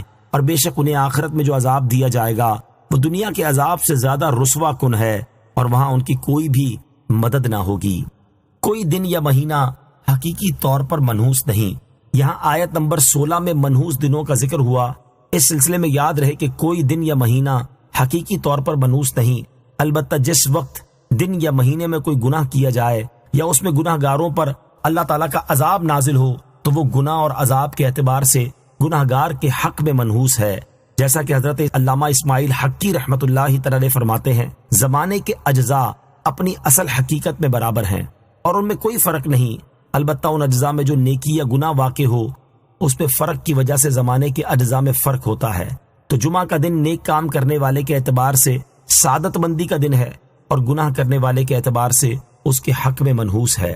اور اعلیٰ حضرت امام احمد رضا خان رحمت اللہ تعالی فرماتے ہیں، مسلمان مطیع یعنی اطاعت گزار مسلمان پر کوئی چیز نحس یعنی منحوس نہیں، اور کافروں کے لیے کچھ سعد یعنی مبارک نہیں، اور مسلمان عاصی کے لیے اس کا اسلام سعد ہے۔ طاعت بشرط قبول سعد ہے، معصیت بجائے خود نحس ہے۔ اگر رحمت و شفاعت اس کی نحوست سے بچا لیں بلکہ نحوست کو سعادت کر دیں، جیسا کہ اللہ تعالیٰ ارشاد فرماتا ہے، اولئک یبدل اللہ سیئاتہم حسنات، ترجمہ ایسوں کی برائیوں کو اللہ نیکیوں سے بدل دے گا۔ تو یہ الگ بات ہے، بلکہ کبھی گناہ یوں سعادت ہو جاتا ہے کہ بندہ اس پر خائف و ترساں و تائب و کوشاں رہتا ہے، وہ دھل گیا اور بہت سی حسنات مل گئیں۔ باقی کواکب یعنی ستاروں میں کوئی سعادت و نحوست نہیں۔ اگر ان کو خود مؤثر جانے مشرک ہے اور ان سے مدد مانگے تو حرام ہے، ورنہ ان کی رعایت ضرور خلاف توکل ہے۔ صدر الشریعہ بدر الطریقہ مفتی امجد علی اعظمی رحمت اللہ تعالی فرماتے ہیں، ماہ سفر کو لوگ منحوس جانتے ہیں، اس میں شادی بیاہ نہیں کرتے، لڑکیوں کو رخصت نہیں کرتے، اور بھی اس قسم کے کام کرنے سے پرہیز کرتے ہیں اور سفر کرنے سے گریز کرتے ہیں۔ خصوصاً ماہ سفر کی ابتدائی 13 تاریخیں بہت زیادہ نحس مانی جاتی ہیں اور ان کو 13 تیزی کہتے ہیں۔ یہ سب جہالت کی باتیں ہیں۔ حدیث میں فرمایا کہ سفر کوئی چیز نہیں، یعنی لوگوں کا اسے منحوس سمجھنا غلط ہے۔ اسی طرح ذی قعدہ کے مہینے کو بھی بہت لوگ برا جانتے ہیں اور اس کو خالی مہینہ کہتے ہیں، یہ بھی غلط ہے۔ اور ہر ماہ میں 3، 13، 23، 8، 18، 28 کو منحوس جانتے ہیں، یہ بھی لغو بات ہے۔ وَأَمَّا ثَمُودُ فَهَدَيْنَاهُمْ فَاسْتَحَبُّوا الْعَمَى عَلَى الْهُدَى فَأَخَذَتْهُمْ صَاعِقَةُ الْعَذَابِ الْهُونِ بِمَا كَانُوا يَكْسِبُونَ وَنَجَّيْنَا الَّذِينَ آمَنُوا وَكَانُوا يَتَّقُونَ۔ ترجمہ، اور وہ جو سمود تھے تو ہم نے ان کی رہنمائی کی تو انہوں نے ہدایت کی بجائے اندھے پن کو پسند کیا، تو ان کے اعمال کے سبب انہیں ذلت کے عذاب کی کڑک نے آ لیا اور ہم نے انہیں بچا لیا جو ایمان لائے اور ڈرتے تھے۔ وَأَمَّا ثَمُودُ فَهَدَيْنَاهُمْ، اور وہ جو سمود تھے تو ہم نے ان کی رہنمائی کی۔ اس سے پہلے قوم سمود کا اجمالی تذکرہ ہوا اور اب یہاں سے ان کی عملی حالت اور انجام کی کچھ تفصیل بیان کی جا رہی ہے۔ چنانچہ اس آیت اور اس کے بعد والی آیت کا خلاصہ یہ ہے کہ جہاں تک قوم سمود کا معاملہ ہے تو ہم نے ان کی رہنمائی کی اور نیکی اور بدی کے طریقے ان پر ظاہر فرمائے، لیکن انہوں نے ہدایت کی بجائے گمراہی کے اندھے پن کو پسند کیا اور ایمان کے مقابلے میں کفر اختیار کیا، تو ان کے شرک، نبی کو جھٹلانے اور گناہوں کی وجہ سے انہیں ذلیل کر دینے والے عذاب کی کڑک نے آ لیا اور وہ ہولناک آواز کے عذاب سے ہلاک کر دیے گئے۔ اور ہم نے کڑک کے اس ذلیل کر دینے والے عذاب سے ان لوگوں کو بچا لیا جو حضرت صالح علیہ السلام پر ایمان لائے اور وہ شرک اور خبیث اعمال کرنے سے ڈرتے تھے۔ حضرت صالح علیہ السلام کی قوم پر آنے والے عذاب کی 3 کیفیات۔ قرآن مجید میں حضرت صالح علیہ السلام کی قوم پر آنے والے عذاب کو بیان کرتے ہوئے ایک آیت میں ارشاد فرمایا گیا کہ فَأَخَذَتْهُمُ الرَّجْفَةُ فَأَصْبَحُوا فِي دَارِهِمْ جَاثِمِينَ۔ ترجمہ، تو انہیں زلزلے نے پکڑ لیا تو وہ صبح کو اپنے گھروں میں اوندھے پڑے رہ گئے۔ اور دوسری آیت میں ارشاد فرمایا گیا کہ وَأَخَذَ الَّذِينَ ظَلَمُوا الصَّيْحَةُ فَأَصْبَحُوا فِي دِيَارِهِمْ جَاثِمِينَ۔ ترجمہ، اور ظالموں کو چنگھاڑ نے پکڑ لیا تو وہ صبح کے وقت اپنے گھروں میں گھٹنوں کے بل پڑے رہ گئے۔ اور تیسری آیت میں ارشاد فرمایا کہ فَأَخَذَتْهُمْ صَاعِقَةُ الْعَذَابِ الْهُونِ بِمَا كَانُوا يَكْسِبُونَ۔ ترجمہ، تو ان کے اعمال کے سبب انہیں ذلت کے عذاب کی کڑک نے آ لیا۔ ان تینوں آیات میں باہم کوئی تعارض نہیں، کیونکہ ان میں عذاب کی جدا جدا کیفیات بیان ہوئی ہیں، یعنی تینوں اسباب ہی وقوع پذیر ہوئے، لہذا قوم سمود کی ہلاکت کو ان میں کسی کی طرف بھی منسوب کیا جا سکتا ہے۔ وَيَوْمَ يُحْشَرُ أَعْدَاءُ اللَّهِ إِلَى النَّارِ فَهُمْ يُوزَعُونَ حَتَّى إِذَا مَا جَاءُوهَا شَهِدَ عَلَيْهِمْ سَمْعُهُمْ وَأَبْصَارُهُمْ وَجُلُودُهُمْ بِمَا كَانُوا يَعْمَلُونَ۔ ترجمہ، اور جس دن اللہ کے دشمن آگ کی طرف ہانکے جائیں گے تو ان کے پہلوں کو روکا جائے گا حتیٰ کہ بعد والے ان سے آ ملیں، یہاں تک کہ جب وہ سب آگ کے پاس آ جائیں گے تو ان کے کان اور ان کی آنکھیں اور ان کی کھالیں سب ان کے خلاف ان کے اعمال کی گواہی دیں گے۔ وَيَوْمَ يُحْشَرُ أَعْدَاءُ اللَّهِ إِلَى النَّارِ، اور جس دن اللہ کے دشمن آگ کی طرف ہانکے جائیں گے۔ گزشتہ آیات میں کفار کے دنیاوی عذاب کا بیان ہوا اور اب یہاں سے کفار کا اخروی عذاب بیان کیا جا رہا ہے۔ چنانچہ اس آیت اور اس کے بعد والی آیت کا خلاصہ یہ ہے کہ اے حبیب صلی اللہ تعالی علیہ وآلہ وسلم، آپ اپنی قوم کے سامنے اس وقت کا ذکر فرمائیں جب قیامت کے دن پہلے اور بعد والے تمام کافروں کو انتہائی ذلت کے ساتھ ہانک کر جہنم کی طرف لے جایا جائے گا، اور ان میں سے جو کافر دوزخ کے کنارے پر پہنچ جائیں گے انہیں روک دیا جائے گا یہاں تک کہ پیچھے رہ جانے والے کفار ان کے پاس آ جائیں، اور جب یہ کافر جہنم کے کنارے پہنچ جانے والے کافروں کے پاس پہنچیں گے تو ان کے کان اور ان کی آنکھیں اور ان کی کھالیں سب اللہ تعالیٰ کے حکم سے بول اٹھیں گے، اور انہوں نے ان اعضاء سے دنیا میں جو عمل کیے ہوں گے وہ سب بتا دیں گے۔ وَقَالُوا لِجُلُودِهِمْ لِمَ شَهِدتُّمْ عَلَيْنَا قَالُوا أَنطَقَنَا اللَّهُ الَّذِي أَنطَقَ كُلَّ شَيْءٍ وَهُوَ خَلَقَكُمْ أَوَّلَ مَرَّةٍ وَإِلَيْهِ تُرْجَعُونَ۔ ترجمہ، اور وہ اپنی کھالوں سے کہیں گے تم نے ہمارے خلاف کیوں گواہی دی؟ وہ کہیں گی ہمیں اس اللہ نے بولنے کی قوت بخشی جس نے ہر چیز کو بولنے کی طاقت دی ہے، اور اس نے تمہیں پہلی مرتبہ بنایا اور اسی کی طرف تم لوٹائے جاؤ گے۔ وَقَالُوا لِجُلُودِهِمْ، اور وہ اپنی کھالوں سے کہیں گے جب کفار کے اعضاء ان کے خلاف گواہی دیں گے اور ان کے اعمال بتا دیں گے تو وہ حیران ہو کر اپنی کھالوں سے کہیں گے تم نے ہمارے خلاف کیوں گواہی دی؟ وہ کھالیں کہیں گی ہمارا بولنا کوئی عجیب بات نہیں، کیونکہ ہمیں بولنے پر اس اللہ تعالیٰ نے قدرت اور قوت دی ہے جس نے ہر چیز کو بولنے کی طاقت دی ہے، اس لیے اس کی دی ہوئی قوت سے ہم نے تمہارے تمام برے اعمال کو کچھ چھپائے بغیر بیان کر دیا۔ اور اللہ تعالیٰ کی شان تو یہ ہے کہ وہ تمہیں پہلی بار بنانے اور تمہیں دوبارہ زندہ کر کے اپنی سزا کی طرف لوٹانے پر قدرت رکھتا ہے، اور ایسے قادر رب تعالیٰ کا ہمیں بولنے کی طاقت دے دینا کوئی عجیب بات نہیں۔ آیت میں ان لوگوں کے شبے کا بھی جواب دے دیا جو یہ سوچیں کہ اعضاء کیسے بولیں گے، تو فرمایا کہ اعضاء کو بولنے کی طاقت وہ اللہ عز و جل دے گا جس نے سب کو بولنے کی طاقت دی، تو جو زبان جیسے ایک چھوٹے سے عضو کو بولنے کی طاقت دے سکتا ہے وہ دیگر اعضاء کو بھی بولنے کی طاقت دے سکتا ہے۔ وَمَا كُنتُمْ تَسْتَتِرُونَ أَن يَشْهَدَ عَلَيْكُمْ سَمْعُكُمْ وَلَا أَبْصَارُكُمْ وَلَا جُلُودُكُمْ ولكن ظننتم أن الله لا يعلم كثيرا مما تعملون۔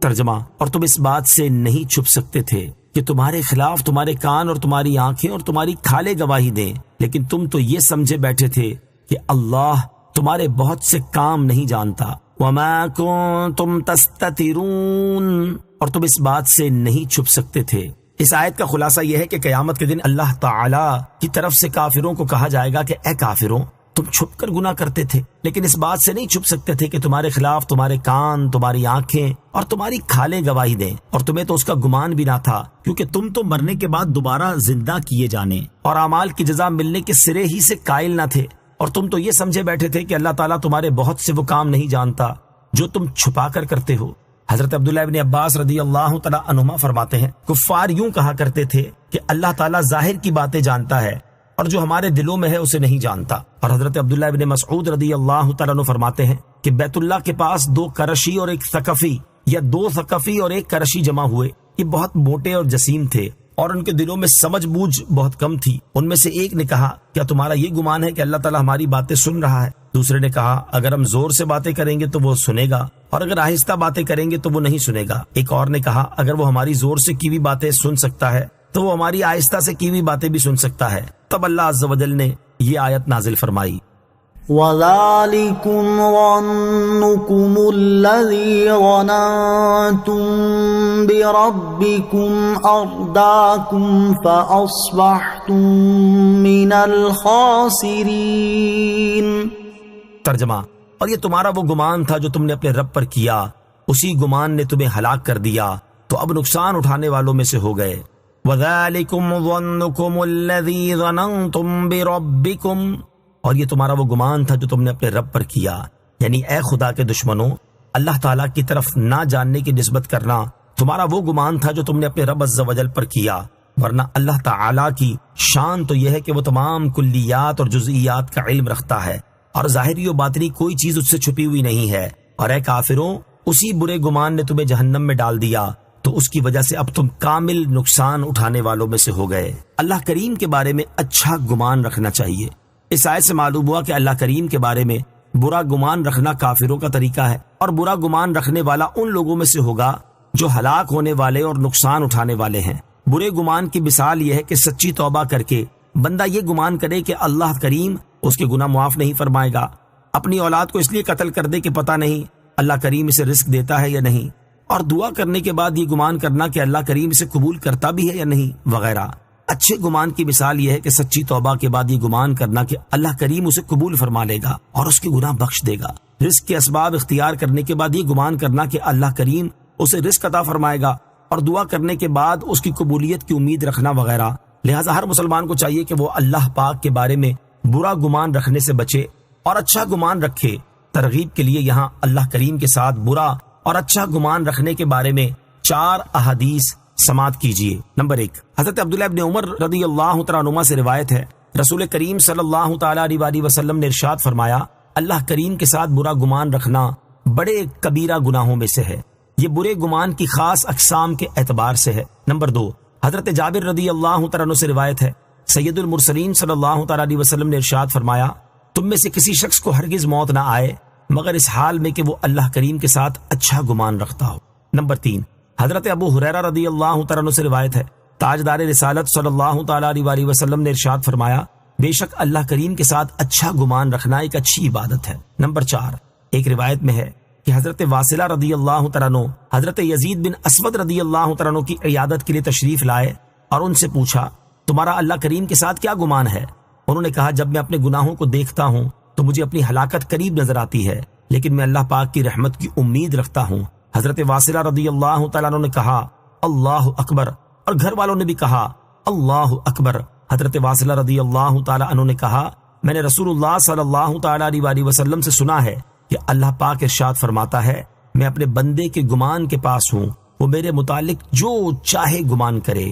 اللہ کریم ہمیں اپنے ساتھ برا گمان رکھنے سے بچنے اور اچھا گمان رکھنے کی توفیق عطا فرمائے، آمین۔ امید اور خوف کے درمیان رہنے میں ہی سلامتی ہے۔ یاد رہے کہ اللہ پاک کے ساتھ اچھا گمان رکھنا ضروری ہے، لیکن اس کا یہ مطلب نہیں کہ بندہ اللہ کریم کے عذاب سے ہی بے خوف ہو جائے، بلکہ اس کا مطلب یہ ہے کہ بندہ نہ تو اللہ کریم کی رحمت سے بالکل مایوس ہو جائے اور نہ ہی اس کے عذاب اور اس کی سزا سے بے خوف ہو جائے، بلکہ اسے چاہیے کہ امید اور خوف کے درمیان رہے کہ یہی سلامتی کا راستہ ہے۔ اللہ کریم کی رحمت سے مایوس ہو جانے والوں کے بارے میں قرآن مجید میں ہے، إنه لا ييأس من روح الله إلا القوم الكافرون۔ ترجمہ، بے شک اللہ کی رحمت سے کافر لوگ ہی نا امید ہوتے ہیں۔ اور اللہ تعالیٰ کی خفیہ تدبیر سے بے خوف ہو جانے والوں کے بارے میں ارشاد باری تعالیٰ ہے، أفأمنوا مكر الله فلا يأمن مكر الله إلا القوم الخاسرون۔ ترجمہ، کیا وہ اللہ کی خفیہ تدبیر سے بے خوف ہیں؟ وہ اللہ کی خفیہ تدبیر سے صرف تباہ ہونے والے لوگ ہی بے خوف ہوتے ہیں۔ اللہ تعالیٰ ہمیں اپنی رحمت سے امید رکھنے اور اپنے عذاب سے خوف زدہ رہنے کی توفیق عطا فرمائے، آمین۔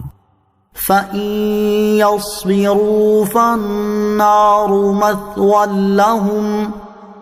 وَإِن يَسْتَعْتِبُوا فَمَا هُمْ مِنَ الْمُعْتَبِينَ۔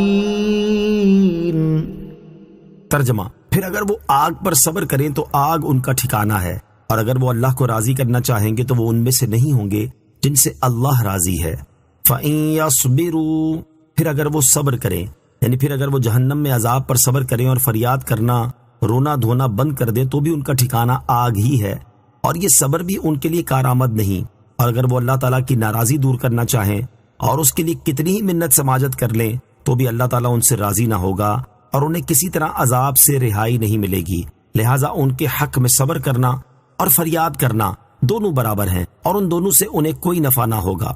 وَقَيَّضْنَا لَهُمْ قُرَنَاءَ فَزَيَّنُوا لَهُم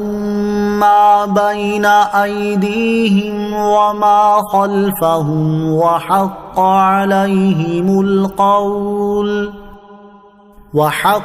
عَلَيْهِمُ الْقَوْلُ فِي أُمَمٍ قَدْ خَلَتْ مِن قَبْلِهِم مِّنَ الْجِنِّ وَالْإِنسِ إِنَّهُمْ كَانُوا خَاسِرِينَ۔ ترجمہ، اور ہم نے کافروں کے لیے کچھ ساتھی مقرر کر دیے تو ان ساتھیوں نے کافروں کی نظر میں ان کے اگلے اور ان کے پچھلے اعمال کو خوبصورت بنا دیا، اور ان پر بات ثابت ہو چکی ہے۔ یہ جنوں اور انسانوں کے ان گروہوں میں شامل ہیں جو ان سے پہلے گزرے ہیں، بے شک وہ نقصان اٹھانے والے تھے۔ وَقَيَّضْنَا لَهُمْ قُرَنَاءَ، اور ہم نے کافروں کے لیے کچھ ساتھی مقرر کر دیے، یعنی اللہ تعالیٰ نے دنیا میں کافروں کے لیے شیطانوں میں سے کچھ ساتھی مقرر کر دیے جنہوں نے ان کے لیے دنیا کی زیب و زینت اور نفس کی خواہشات کی پیروی کرنے کو خوبصورت بنا کر پیش کیا، تو انہوں نے دنیا کو آخرت پر ترجیح دے دی، اور شیطانوں نے انہیں یہ وسوسہ ڈالا کہ نہ مرنے کے بعد اٹھنا ہے، نہ حساب، نہ عذاب، بس چین ہی چین ہے۔ تو اس کی وجہ سے کفار آخرت کو جھٹلانے لگے۔ ان کافروں پر بھی اس عذاب کی بات پوری ہو گئی ہے جو ان سے پہلے گزرے ہوئے کافر جنوں اور انسانوں کے گروہوں پر ثابت ہو چکی ہے۔ بے شک وہ نقصان اٹھانے والے تھے، اسی وجہ سے عذاب کے مستحق ہوئے۔ وَقَالَ الَّذِينَ كَفَرُوا لَا تَسْمَعُوا لِهَذَا الْقُرْآنِ وَالْغَوْا فِيهِ لَعَلَّكُمْ تَغْلِبُونَ۔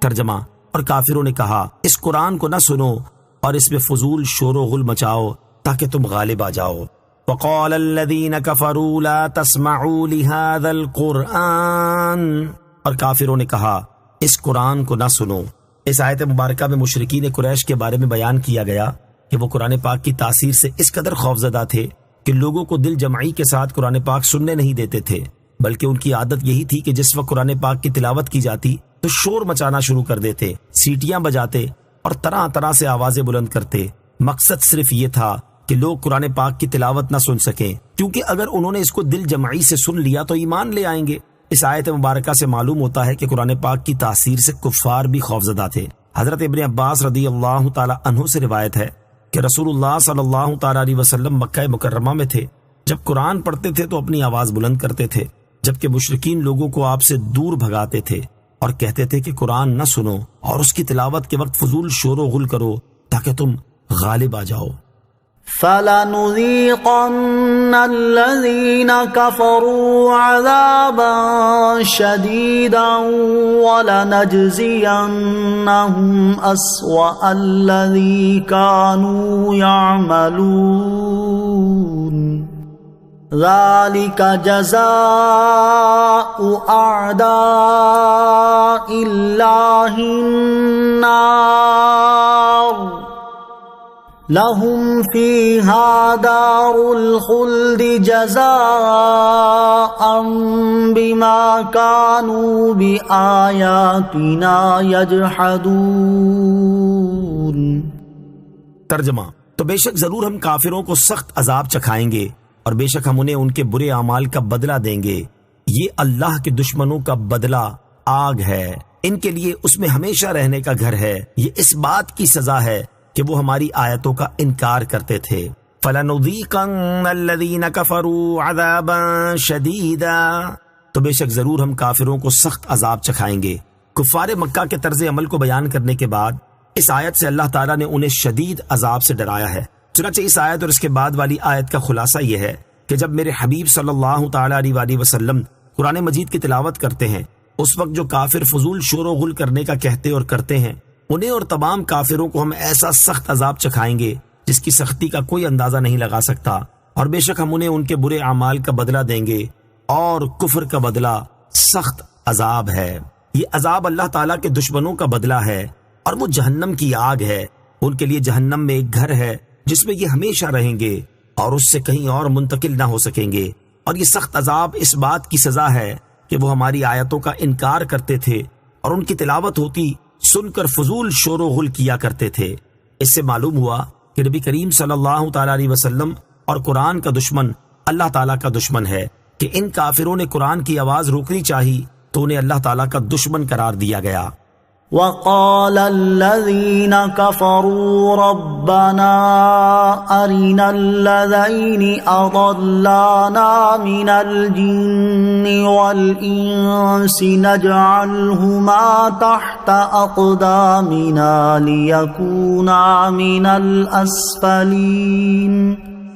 ترجمہ، اور کافر جہنم میں جا کر کہیں گے، اے ہمارے رب، ہمیں جنوں اور انسانوں کے وہ دونوں گروہ دکھا جنہوں نے ہمیں گمراہ کیا، تاکہ آج ہم انہیں اپنے پاؤں کے نیچے روند ڈالیں تاکہ وہ جہنم میں سب سے نیچے والوں میں سے ہو جائیں۔ وقال الذین کفروا، اور کافر کہیں گے، یعنی جب کافروں کو جہنم میں ڈال دیا جائے گا تو وہ اس میں یوں عرض کریں گے، اے ہمارے رب عز و جل، ہمیں شیطان جنوں اور انسانوں کے وہ دونوں گروہ دکھا جنہوں نے دنیا کی زیب و زینت کو خوبصورت بنا کر ہمارے سامنے پیش کیا اور وسوسے ڈال کر ہمیں آخرت کو جھٹلانے کی طرف مائل کیا، اور یوں ہمیں گمراہ کر دیا تاکہ آج آگ کے اندر ہم ان سے انتقام لیتے ہوئے انہیں اپنے پاؤں کے نیچے روند ڈالیں اور وہ جہنم کے سب سے نچلے طبقے میں ہم سے زیادہ سخت عذاب والوں میں سے ہو جائیں اور ہمیں گمراہ کرنے کی سزا پائیں۔ ان الذين قالوا ربنا الله ثم استقاموا تتنزل عليهم الملائكة ألا تخافوا تتنزل عليهم الملائكة ألا تخافوا ولا تحزنوا وأبشروا بالجنة التي كنتم توعدون۔ ترجمہ، بے شک جنہوں نے کہا ہمارا رب اللہ ہے، پھر اس پر ثابت قدم رہے، ان پر فرشتے اترتے ہیں اور کہتے ہیں کہ تم نہ ڈرو اور نہ غم کرو اور اس جنت پر خوش ہو جاؤ جس کا تم سے وعدہ کیا جاتا تھا۔ ان الذین قالوا ربنا اللہ، بے شک جنہوں نے کہا ہمارا رب اللہ ہے۔ اس سے پہلی آیات میں کافروں کے لیے وعیدیں بیان ہوئی اور اب یہاں سے ایمان والوں کے لیے وعدے کا بیان کیا جا رہا ہے۔ چنانچہ اس آیت کا خلاصہ یہ ہے کہ بے شک وہ لوگ جنہوں نے اللہ تعالیٰ کے رب ہونے اور اس کی وحدانیت کا اقرار کرتے ہوئے کہا کہ ہمارا رب صرف اللہ تعالیٰ ہے، پھر وہ اس اقرار اور اس کے تقاضوں پر ثابت قدم رہے، ان پر اللہ تعالیٰ کی طرف سے فرشتے اترتے ہیں اور انہیں یہ بشارت دیتے ہوئے کہتے ہیں کہ تم آخرت میں پیش آنے والے حالات سے نہ ڈرو اور اہل و عیال وغیرہ میں سے جو کچھ پیچھے چھوڑ آئے اس کا نہ غم کرو اور اس جنت پر خوش ہو جاؤ جس کا تم سے دنیا میں اللہ تعالیٰ کے رسولوں علیہم الصلوۃ والسلام کی مقدس زبان سے وعدہ کیا جاتا تھا۔ استقامت کے معنی، اس آیت میں استقامت کا ذکر ہوا، اس مناسبت سے یہاں استقامت کے بارے میں 2 احادیث اور خلفائے راشدین کے اقوال سماعت کیجیے۔ چنانچہ حضرت انس بن مالک رضی اللہ تعالیٰ عنہ فرماتے ہیں کہ رسول اللہ صلی اللہ تعالیٰ علیہ وسلم نے یہ آیت پڑھی، ان الذین قالوا ربنا اللہ ثم استقاموا، پھر آپ نے فرمایا لوگوں نے یہ کہا یعنی ہمارا رب اللہ ہے، پھر ان میں سے اکثر کافر ہو گئے۔ تو جو شخص اسی قول کہ ہمارا رب اللہ ہے پر ڈٹا رہا حتیٰ کہ مر گیا، وہ ان لوگوں میں سے ہے جو اس قول پر ثابت قدم رہے۔ حضرت سفیان بن عبداللہ ثقفی رضی اللہ تعالیٰ عنہ فرماتے ہیں، میں نے عرض کی یا رسول اللہ صلی اللہ تعالیٰ علیہ وسلم، مجھے اسلام کے بارے میں کوئی ایسی بات بتائیں کہ میں آپ کے بعد کسی اور سے اس بارے میں سوال نہ کروں۔ ارشاد فرمایا تم کہو میں اللہ تعالیٰ پر ایمان لایا، پھر اس اقرار پر ثابت قدم رہو۔ حضرت ابوبکر صدیق رضی اللہ تعالیٰ عنہ سے دریافت کیا گیا استقامت کیا ہے؟ آپ نے فرمایا استقامت یہ ہے کہ بندہ اللہ تعالیٰ کے ساتھ کسی کو شریک نہ کرے۔ حضرت عمر فاروق رضی اللہ تعالیٰ عنہ نے فرمایا استقامت یہ ہے کہ بندہ امر و نہیں یعنی احکامات پر عمل کرنے اور ممنوعات سے بچنے پر قائم رہے اور لومڑی کی طرح حیلہ سازیاں کر کے راہ فرار اختیار نہ کرے۔ حضرت عثمان غنی رضی اللہ تعالیٰ عنہ نے فرمایا استقامت یہ ہے کہ بندہ عمل میں اخلاص پیدا کرے۔ حضرت علی المرتضیٰ کرم اللہ تعالی وجہہ الکریم نے فرمایا استقامت یہ ہے کہ بندہ فرائض کو پابندی کے ساتھ ادا کرے۔ ان احادیث اور اقوال کا خلاصہ یہ ہے کہ بندہ اللہ تعالیٰ کی وحدانیت کے اقرار اور اخلاص کے ساتھ نیک اعمال کرنے پر ثابت قدم رہے۔ مومن کو دی جانے والی بشارت کا مقام، اس آیت میں فرشتوں کی طرف سے مومن کو بشارت دیے جانے کا بھی ذکر ہوا۔ اس کے بارے میں ایک قول یہ ہے کہ موت کے وقت فرشتے اترتے ہیں اور مومن کو آخرت میں پیش آنے والے احوال یا ایمان سلب ہونے کا خوف اور اہل و عیال کے چھوٹنے کا یا گناہوں کا غم نہ کرنے کا کہتے اور اسے جنت کی بشارت دیتے ہیں۔ اور ایک قول یہ ہے کہ جب مومن قبروں سے اٹھیں گے تو فرشتے انہیں یہ بشارت دیں گے، اور یہ بھی کہا گیا ہے کہ مومن کو 3 بار بشارت دی جاتی ہے، ایک موت کے وقت، دوسری قبر میں اور تیسری قبروں سے اٹھنے کے وقت۔ ایک قول یہ ہے کہ ایمان والوں پر فرشتے اترتے ہیں اور انہیں دینی اور دنیاوی جو مشکلات پیش آتی ہیں ان میں ان کی اس چیز کے ساتھ امداد کرتے ہیں جو ان کے سینوں کو کشادہ کر دے، اور الہام کے ذریعے ان کے خوف اور غم کو اسی طرح دور کر دیتے ہیں۔ نحن اولیاؤکم فی الحیاة الدنیا وفی الآخرہ وَلَكُمْ فِيهَا مَا تَشْتَهِي أَنفُسُكُمْ وَلَكُمْ فِيهَا مَا تَدَّعُونَ نُزُلًا مِّنْ غَفُورٍ رَّحِيمٍ۔ ترجمہ، ہم دنیا کی زندگی میں اور آخرت میں تمہارے دوست ہیں، اور تمہارے لیے جنت میں ہر وہ چیز ہے جو تمہارا جی چاہے، اور تمہارے لیے اس میں ہر وہ چیز ہے جو تم طلب کرو، بخشنے والے مہربان کی طرف سے مہمانی ہے۔ نحن اولیاؤکم، ہم تمہارے دوست ہیں۔ اس آیت اور اس کے بعد والی آیت کا خلاصہ یہ ہے کہ فرشتے ایمان والوں کو جنت کی بشارت دینے کے ساتھ یہ کہیں گے کہ ہم تو تمہارے دوست ہیں، دنیا کی زندگی میں ہم تمہاری حفاظت کرتے تھے اور آخرت میں بھی تمہارے ساتھ رہیں گے، اور جب تک جنت میں داخل نہ ہو جاؤ تب تک تم سے جدا نہ ہوں گے، اور تمہارے لیے جنت میں ہر وہ کرامت، نعمت اور لذت ہے جو تمہارا جی چاہے، اور تمہارے لیے اس میں ہر وہ چیز ہے جو تم طلب کرو۔ یہ اس رب تعالیٰ کی طرف سے تمہاری مہمانی ہے جو بڑے بڑے گناہوں کو بخشنے والا، گناہوں کو اپنی رحمت سے نیکیوں میں تبدیل فرما دینے والا، اور اطاعت گزار مومنوں پر خاص رحم فرمانے والا ہے۔ جنتی نعمتوں کے بارے میں ایک حدیث پاک، یہاں جنت کی نعمتوں کے بارے میں ایک حدیث پاک سماعت کیجیے۔ چنانچہ حضرت جابر رضی اللہ تعالیٰ عنہ سے روایت ہے، رسول اللہ صلی اللہ تعالیٰ علیہ وسلم نے ارشاد فرمایا، جنتی اپنی مجلس میں ہوں گے کہ ان کے لیے جنت کے دروازے پر ایک نور ظاہر ہوگا، وہ اپنا سر اٹھائیں گے تو کیا دیکھیں گے کہ ان کا رب عز و جل جلوہ فرما ہے۔ اللہ تعالیٰ ارشاد فرمائے گا، اے جنتیوں مجھ سے مانگو، وہ عرض کریں گے ہم تجھ سے سوال کرتے ہیں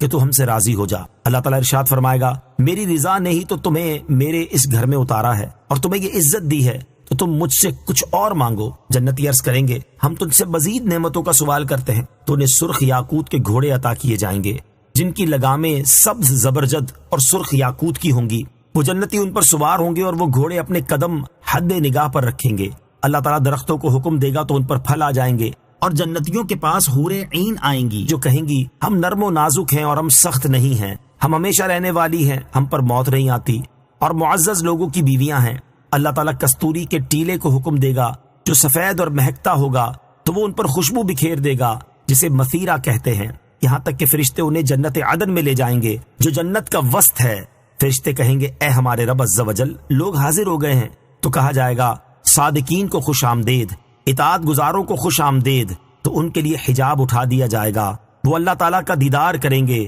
اور رحمان کے نور سے لطف اٹھائیں گے، یہاں تک کہ وہ ایک دوسرے کو نہیں دیکھیں گے۔ پھر اللہ پاک ارشاد فرمائے گا تم اپنے محلات کی طرف تحائف کے ساتھ واپس لوٹ جاؤ۔ وہ اس حال میں واپس لوٹیں گے کہ ایک دوسرے کو دیکھ رہے ہوں گے۔ رسول اللہ صلی اللہ تعالی علیہ وسلم نے ارشاد فرمایا اللہ تعالیٰ کے فرمان نزلا من غفور الرحیم کا یہی مفہوم ہے۔ ومن احسن قولا ممن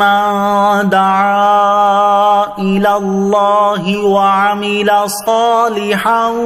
وقال اننی من المسلمین۔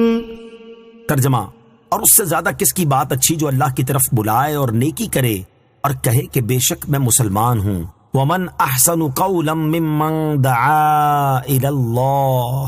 اور اس سے زیادہ کس کی بات اچھی جو اللہ کی طرف بلائے۔ اس سے پہلی آیات میں کفار کے جو اقوال ذکر فرمائے گئے ان سے معلوم ہوتا تھا کہ کفار سید المرسلین صلی اللہ تعالی علیہ وسلم کی دعوت حق سے بہت زیادہ منہ موڑتے ہیں۔ جیسے کافروں نے آپ صلی اللہ تعالی علیہ وسلم سے کہا ہمارے دل اس بات سے پردوں میں ہیں جس کی طرف تم ہمیں بلاتے ہو۔ اس سے ان کی مراد یہ تھی کہ ہم آپ کی بات کو قبول نہیں کرتے اور نہ ہی آپ کی دی ہوئی دلیل کی طرف متوجہ ہوں گے۔ یوں ہی کافروں نے اپنی جہالت کا بھرپور مظاہرہ کرتے ہوئے لوگوں سے کہا کہ اس قرآن کو نہ سنو اور اس میں فضول شور و غل کرو۔ اور اب گویا کہ یہاں سے تاجدار رسالت صلی اللہ تعالی علیہ وسلم کو تسلی دی جا رہی ہے کہ اے پیارے حبیب صلی اللہ تعالی علیہ وسلم، کافروں نے اگرچہ آپ سے بہت دل آزاری والی باتیں کی ہیں لیکن آپ ان کی باتوں اور جاہلانہ حرکتوں کی پرواہ نہ فرمائیں اور مسلسل تبلیغ فرماتے رہیں، کیونکہ دین حق کی دعوت دینا سب سے بڑی عبادت اور سب سے اہم اطاعت ہے،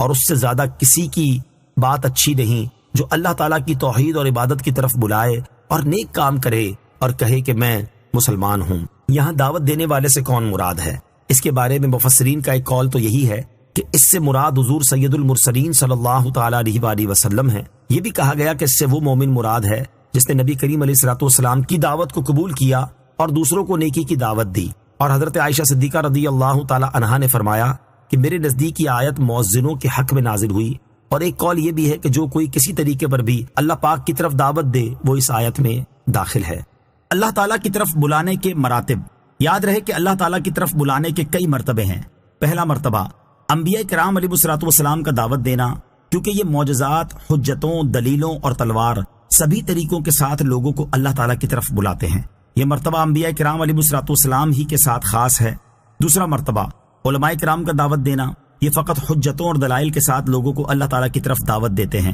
اور علماء تین طرح کے ہوتے ہیں۔ نمبر 1 اللہ تعالیٰ کی ذات کی معرفت رکھنے والے، نمبر 2 اللہ تعالیٰ کی صفات کی معرفت رکھنے والے، نمبر 3 اللہ پاک کے احکام کو جاننے والے۔ تیسرا مرتبہ مجاہدین کا دعوت دینا، یہ کفار کو تلوار کے ساتھ اللہ پاک کی طرف بلاتے ہیں اور ان سے جہاد کرتے رہتے ہیں یہاں تک کہ وہ دین میں داخل ہو جائیں اور طاعت قبول کر لیں۔ چوتھا مرتبہ اذان دینے والوں کا ہے، کیونکہ یہ اذان دے کر لوگوں کو اللہ کریم کی عبادت یعنی نماز کے لیے بلاتے ہیں۔ مبلغ کے لیے باعمل ہونا ضروری ہے۔ اس آیت میں جو یہ فرمایا گیا کہ اس سے زیادہ کس کی بات اچھی جو اللہ کی طرف بلائے اور نیکی کرے، اس سے معلوم ہوا کہ جو شخص لوگوں کو اللہ تعالیٰ پر ایمان لانے اور اس کے دیے ہوئے احکامات پر عمل کرنے کی دعوت دے رہا ہے وہ خود بھی اللہ تعالیٰ کا اطاعت گزار اور اس کے احکامات پر عمل کرنے والا ہو۔ یاد رہے کہ بے عمل مبلغ اللہ کریم کی سخت ناراضی کا مستحق ہو سکتا ہے، جیسا کہ اللہ کریم ارشاد فرماتا ہے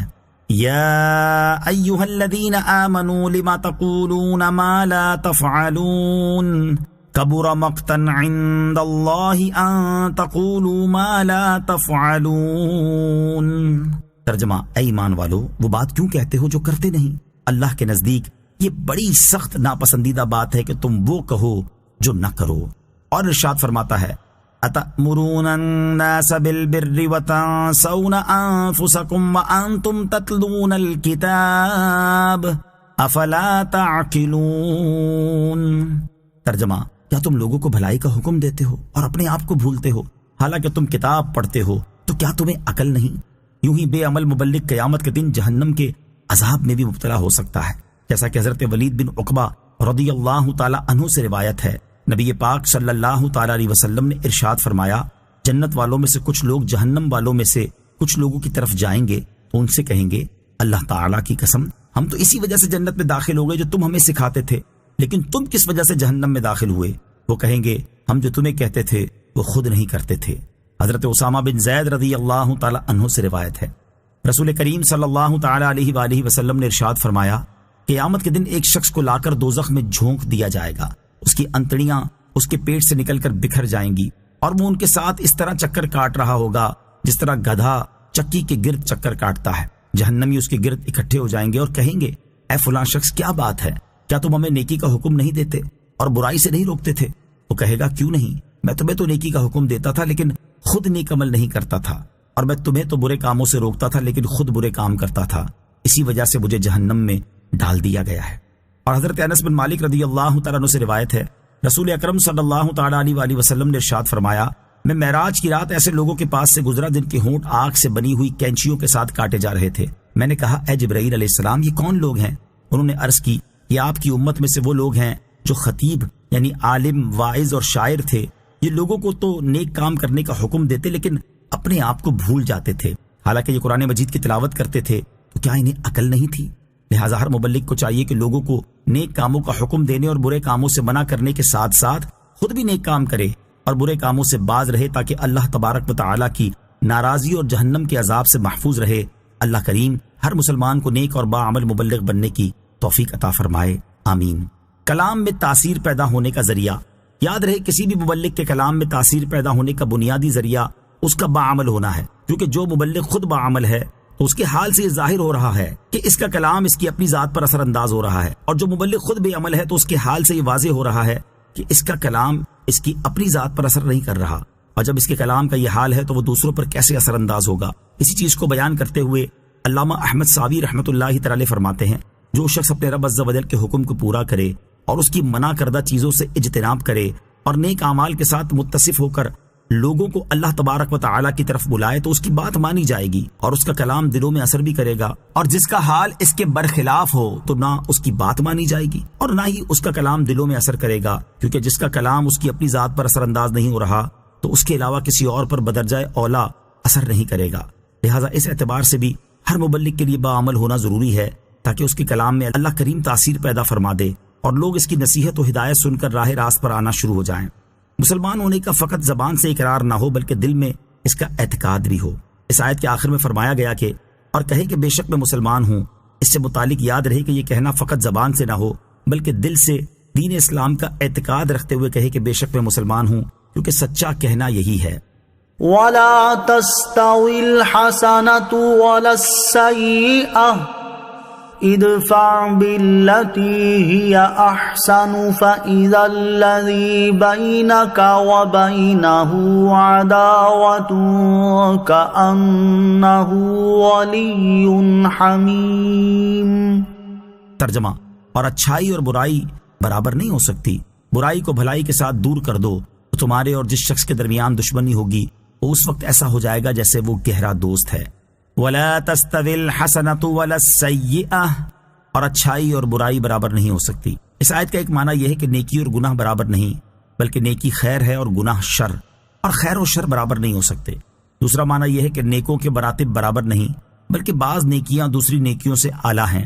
اسی طرح گناہوں کے مراتب برابر نہیں، بلکہ بعض گناہ دوسرے گناہوں سے بڑے ہیں، تو لوگوں میں بڑے مرتبے والا وہ ہے جو بڑی بڑی نیکیاں کرتا ہے، اور بدتر مرتبے والا وہ ہے جو بڑے بڑے گناہ کرتا ہے۔ آیت وَلَا تَسْتَوِي الْحَسَنَةُ وَلَا السَّيِّئَةُ سے حاصل ہونے والی معلومات۔ اس آیت سے دو باتیں معلوم ہوئیں۔ نمبر ایک، نیکی ہر حال میں ہی نیکی ہے، خواہ وہ معاشرے کے رسم و رواج کے مطابق ہو یا نہ ہو، اور برائی برائی ہی ہے چاہے وہ رسم و رواج کے مطابق ہو۔ نمبر دو، صحیح عقیدے والا اور برے عقیدے والا دونوں برابر نہیں ہو سکتے۔ ادفع باللتی ہی احسن،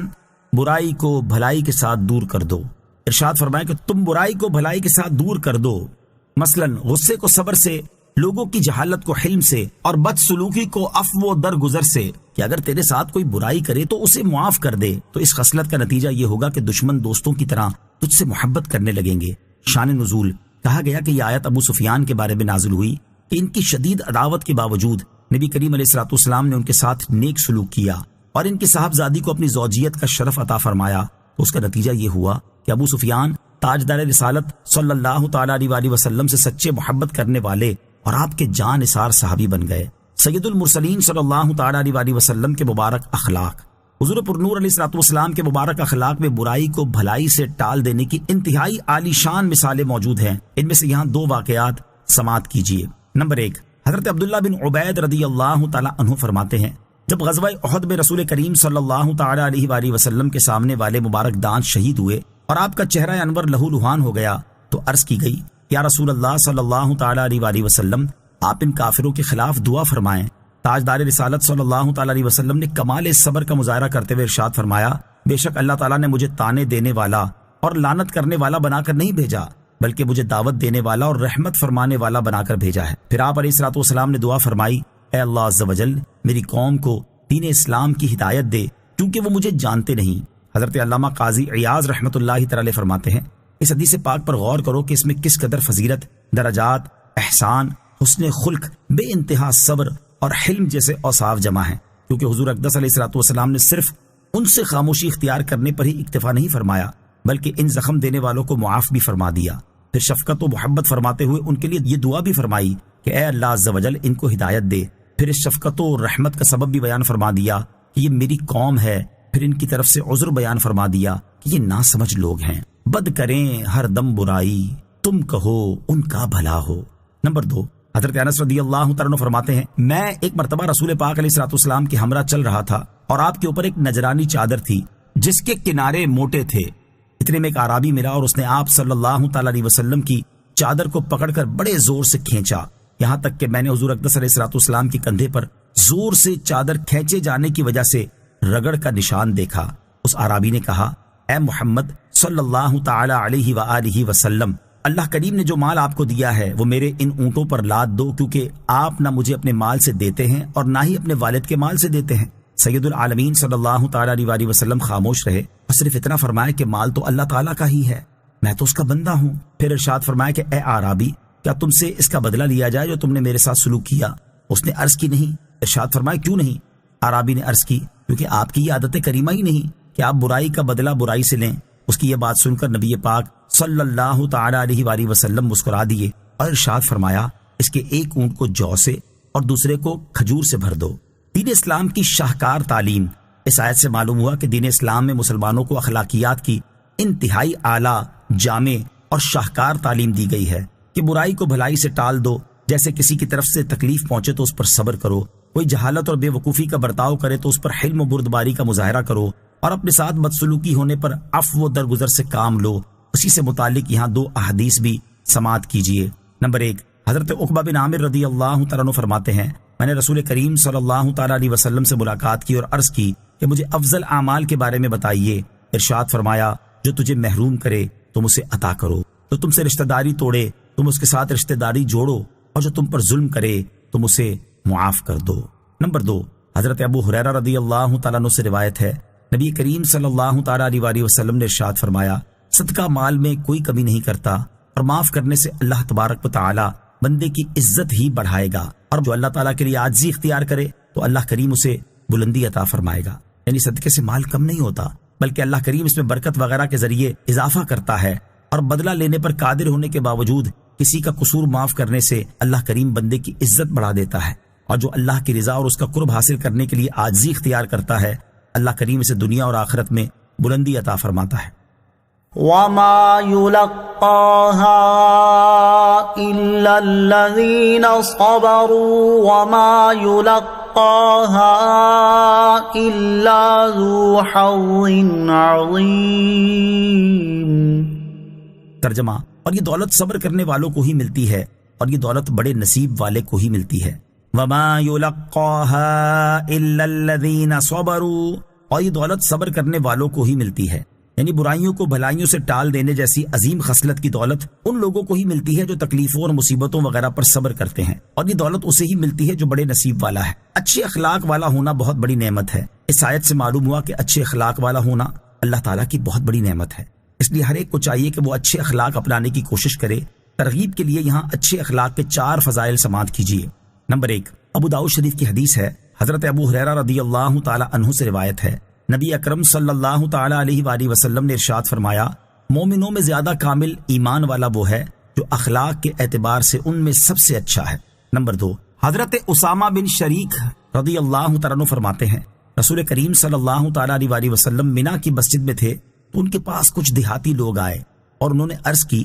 انسان کو عطا کی جانے والی بہترین چیز کون سی ہے؟ ارشاد فرمایا اچھا خلق۔ نمبر 3، حضرت ابو ہریرہ رضی اللہ تعالیٰ عنہ سے روایت ہے، سرکار دو عالم صلی اللہ تعالیٰ علیہ وآلہ وسلم نے ارشاد فرمایا اچھا خلق خطا کو اس طرح مٹا دیتا ہے جیسے سورج جمے ہوئے پانی کو پگھلا کر اس کا جمنا ختم کر دیتا ہے۔ نمبر 4، حضرت انس رضی اللہ تعالیٰ عنہ سے روایت ہے، سید المرسلین صلی اللہ تعالیٰ علیہ وسلم نے ارشاد فرمایا اللہ کریم نے جس شخص کی صورت اور اخلاق کو اچھا بنایا اور اسے اسلام قبول کرنے کی توفیق دی، اسے وہ جنت میں داخل فرما دے گا۔ اللہ کریم مسلمانوں کو اچھے اخلاق والا اور باعمل بننے کی توفیق عطا فرمائے، آمین۔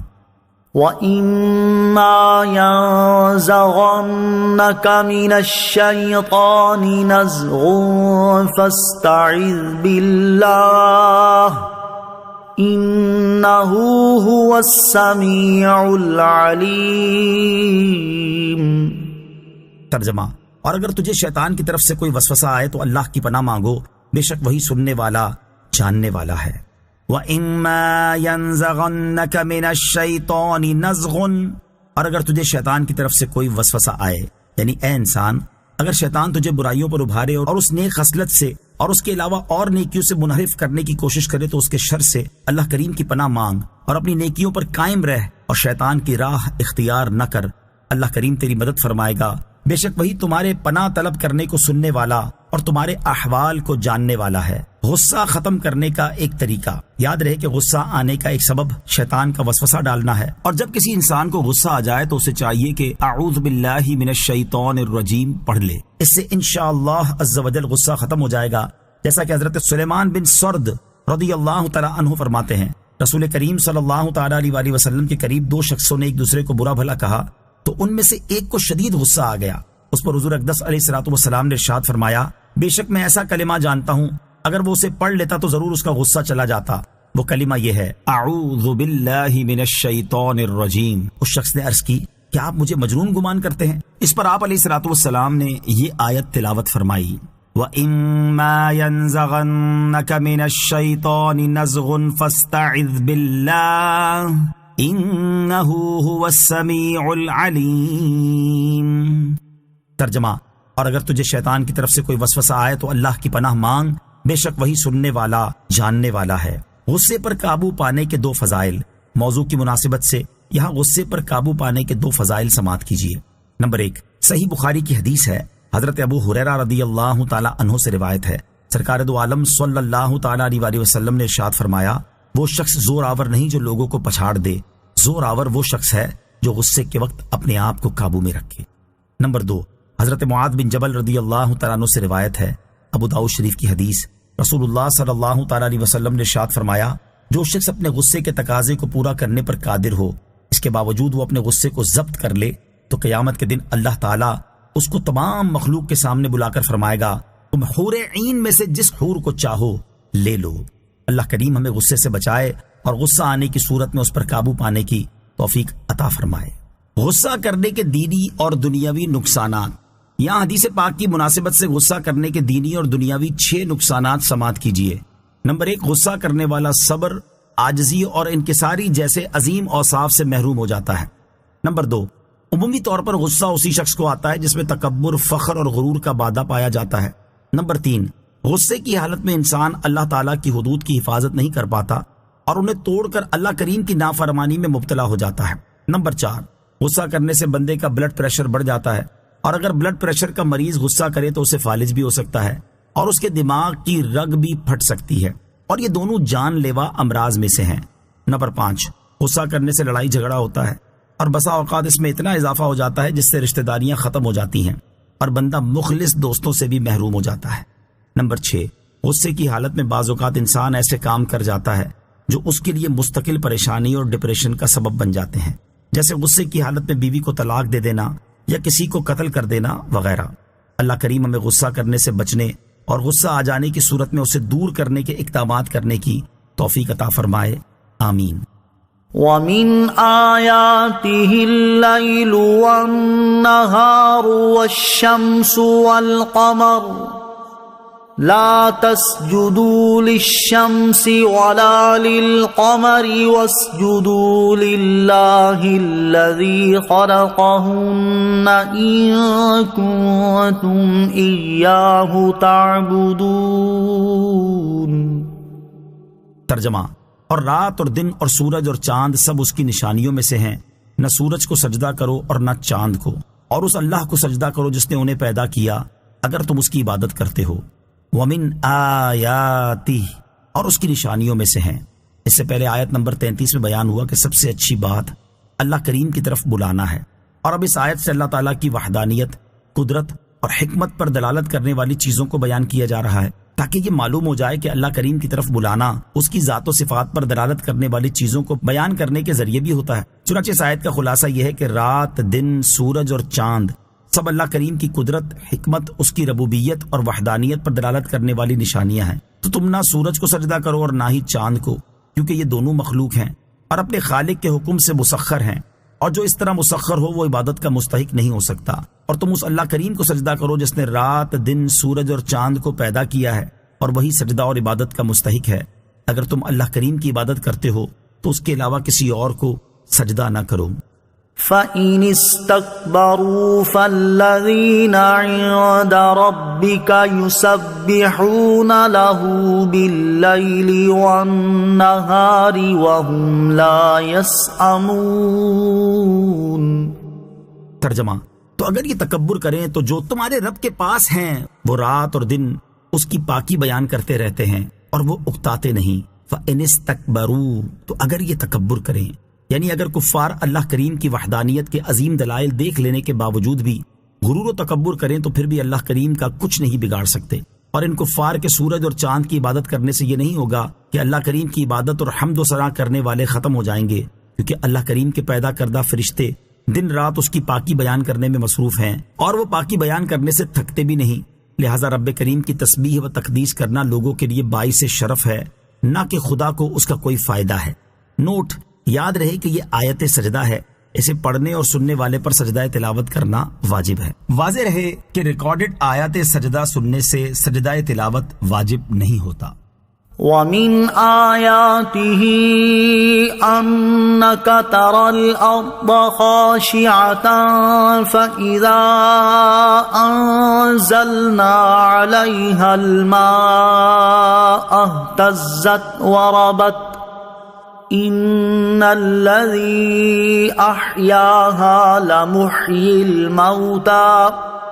إِنَّهُ عَلَى كُلِّ شَيْءٍ قَدِيرٌ۔ ترجمہ، اور اس کی نشانیوں میں سے ہے کہ تو زمین کو بے قدر پڑی ہوئی دیکھتا ہے، پھر جب ہم اس پر پانی اتارتے ہیں تو لہ لہانے لگتی ہے اور بڑھ جاتی ہے۔ بے شک جس نے اس کو زندہ کیا وہ ضرور مردوں کو زندہ کرنے والا ہے، بے شک وہ ہر شے پر قدرت رکھتا ہے۔ وَمِنْ آيَاتِهِ أَنَّكَ تَرَى الْأَرْضَ خَاشِعَةً،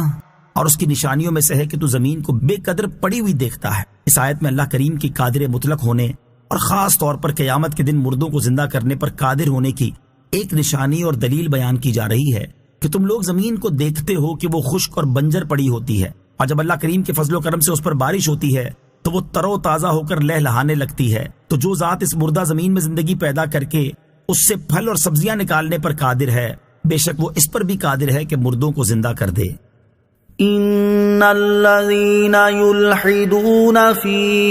آياتنا لا يخفون علينا افمن يلقى في النار خير ام من يأتي آمنا يوم القيامة اعملوا ما شئتم انہ بما تعملون بصیر۔ ترجمہ، بے شک جو لوگ ہماری آیتوں میں سیدھی راہ سے ہٹتے ہیں وہ ہم پر پوشیدہ نہیں ہیں، تو کیا جسے آگ میں ڈالا جائے گا وہ بہتر ہے یا وہ جو قیامت میں امان سے آئے گا؟ تم جو چاہو کرتے رہو، بے شک اللہ تمہارے کام دیکھ رہا ہے۔ ان الذین یلحدون فی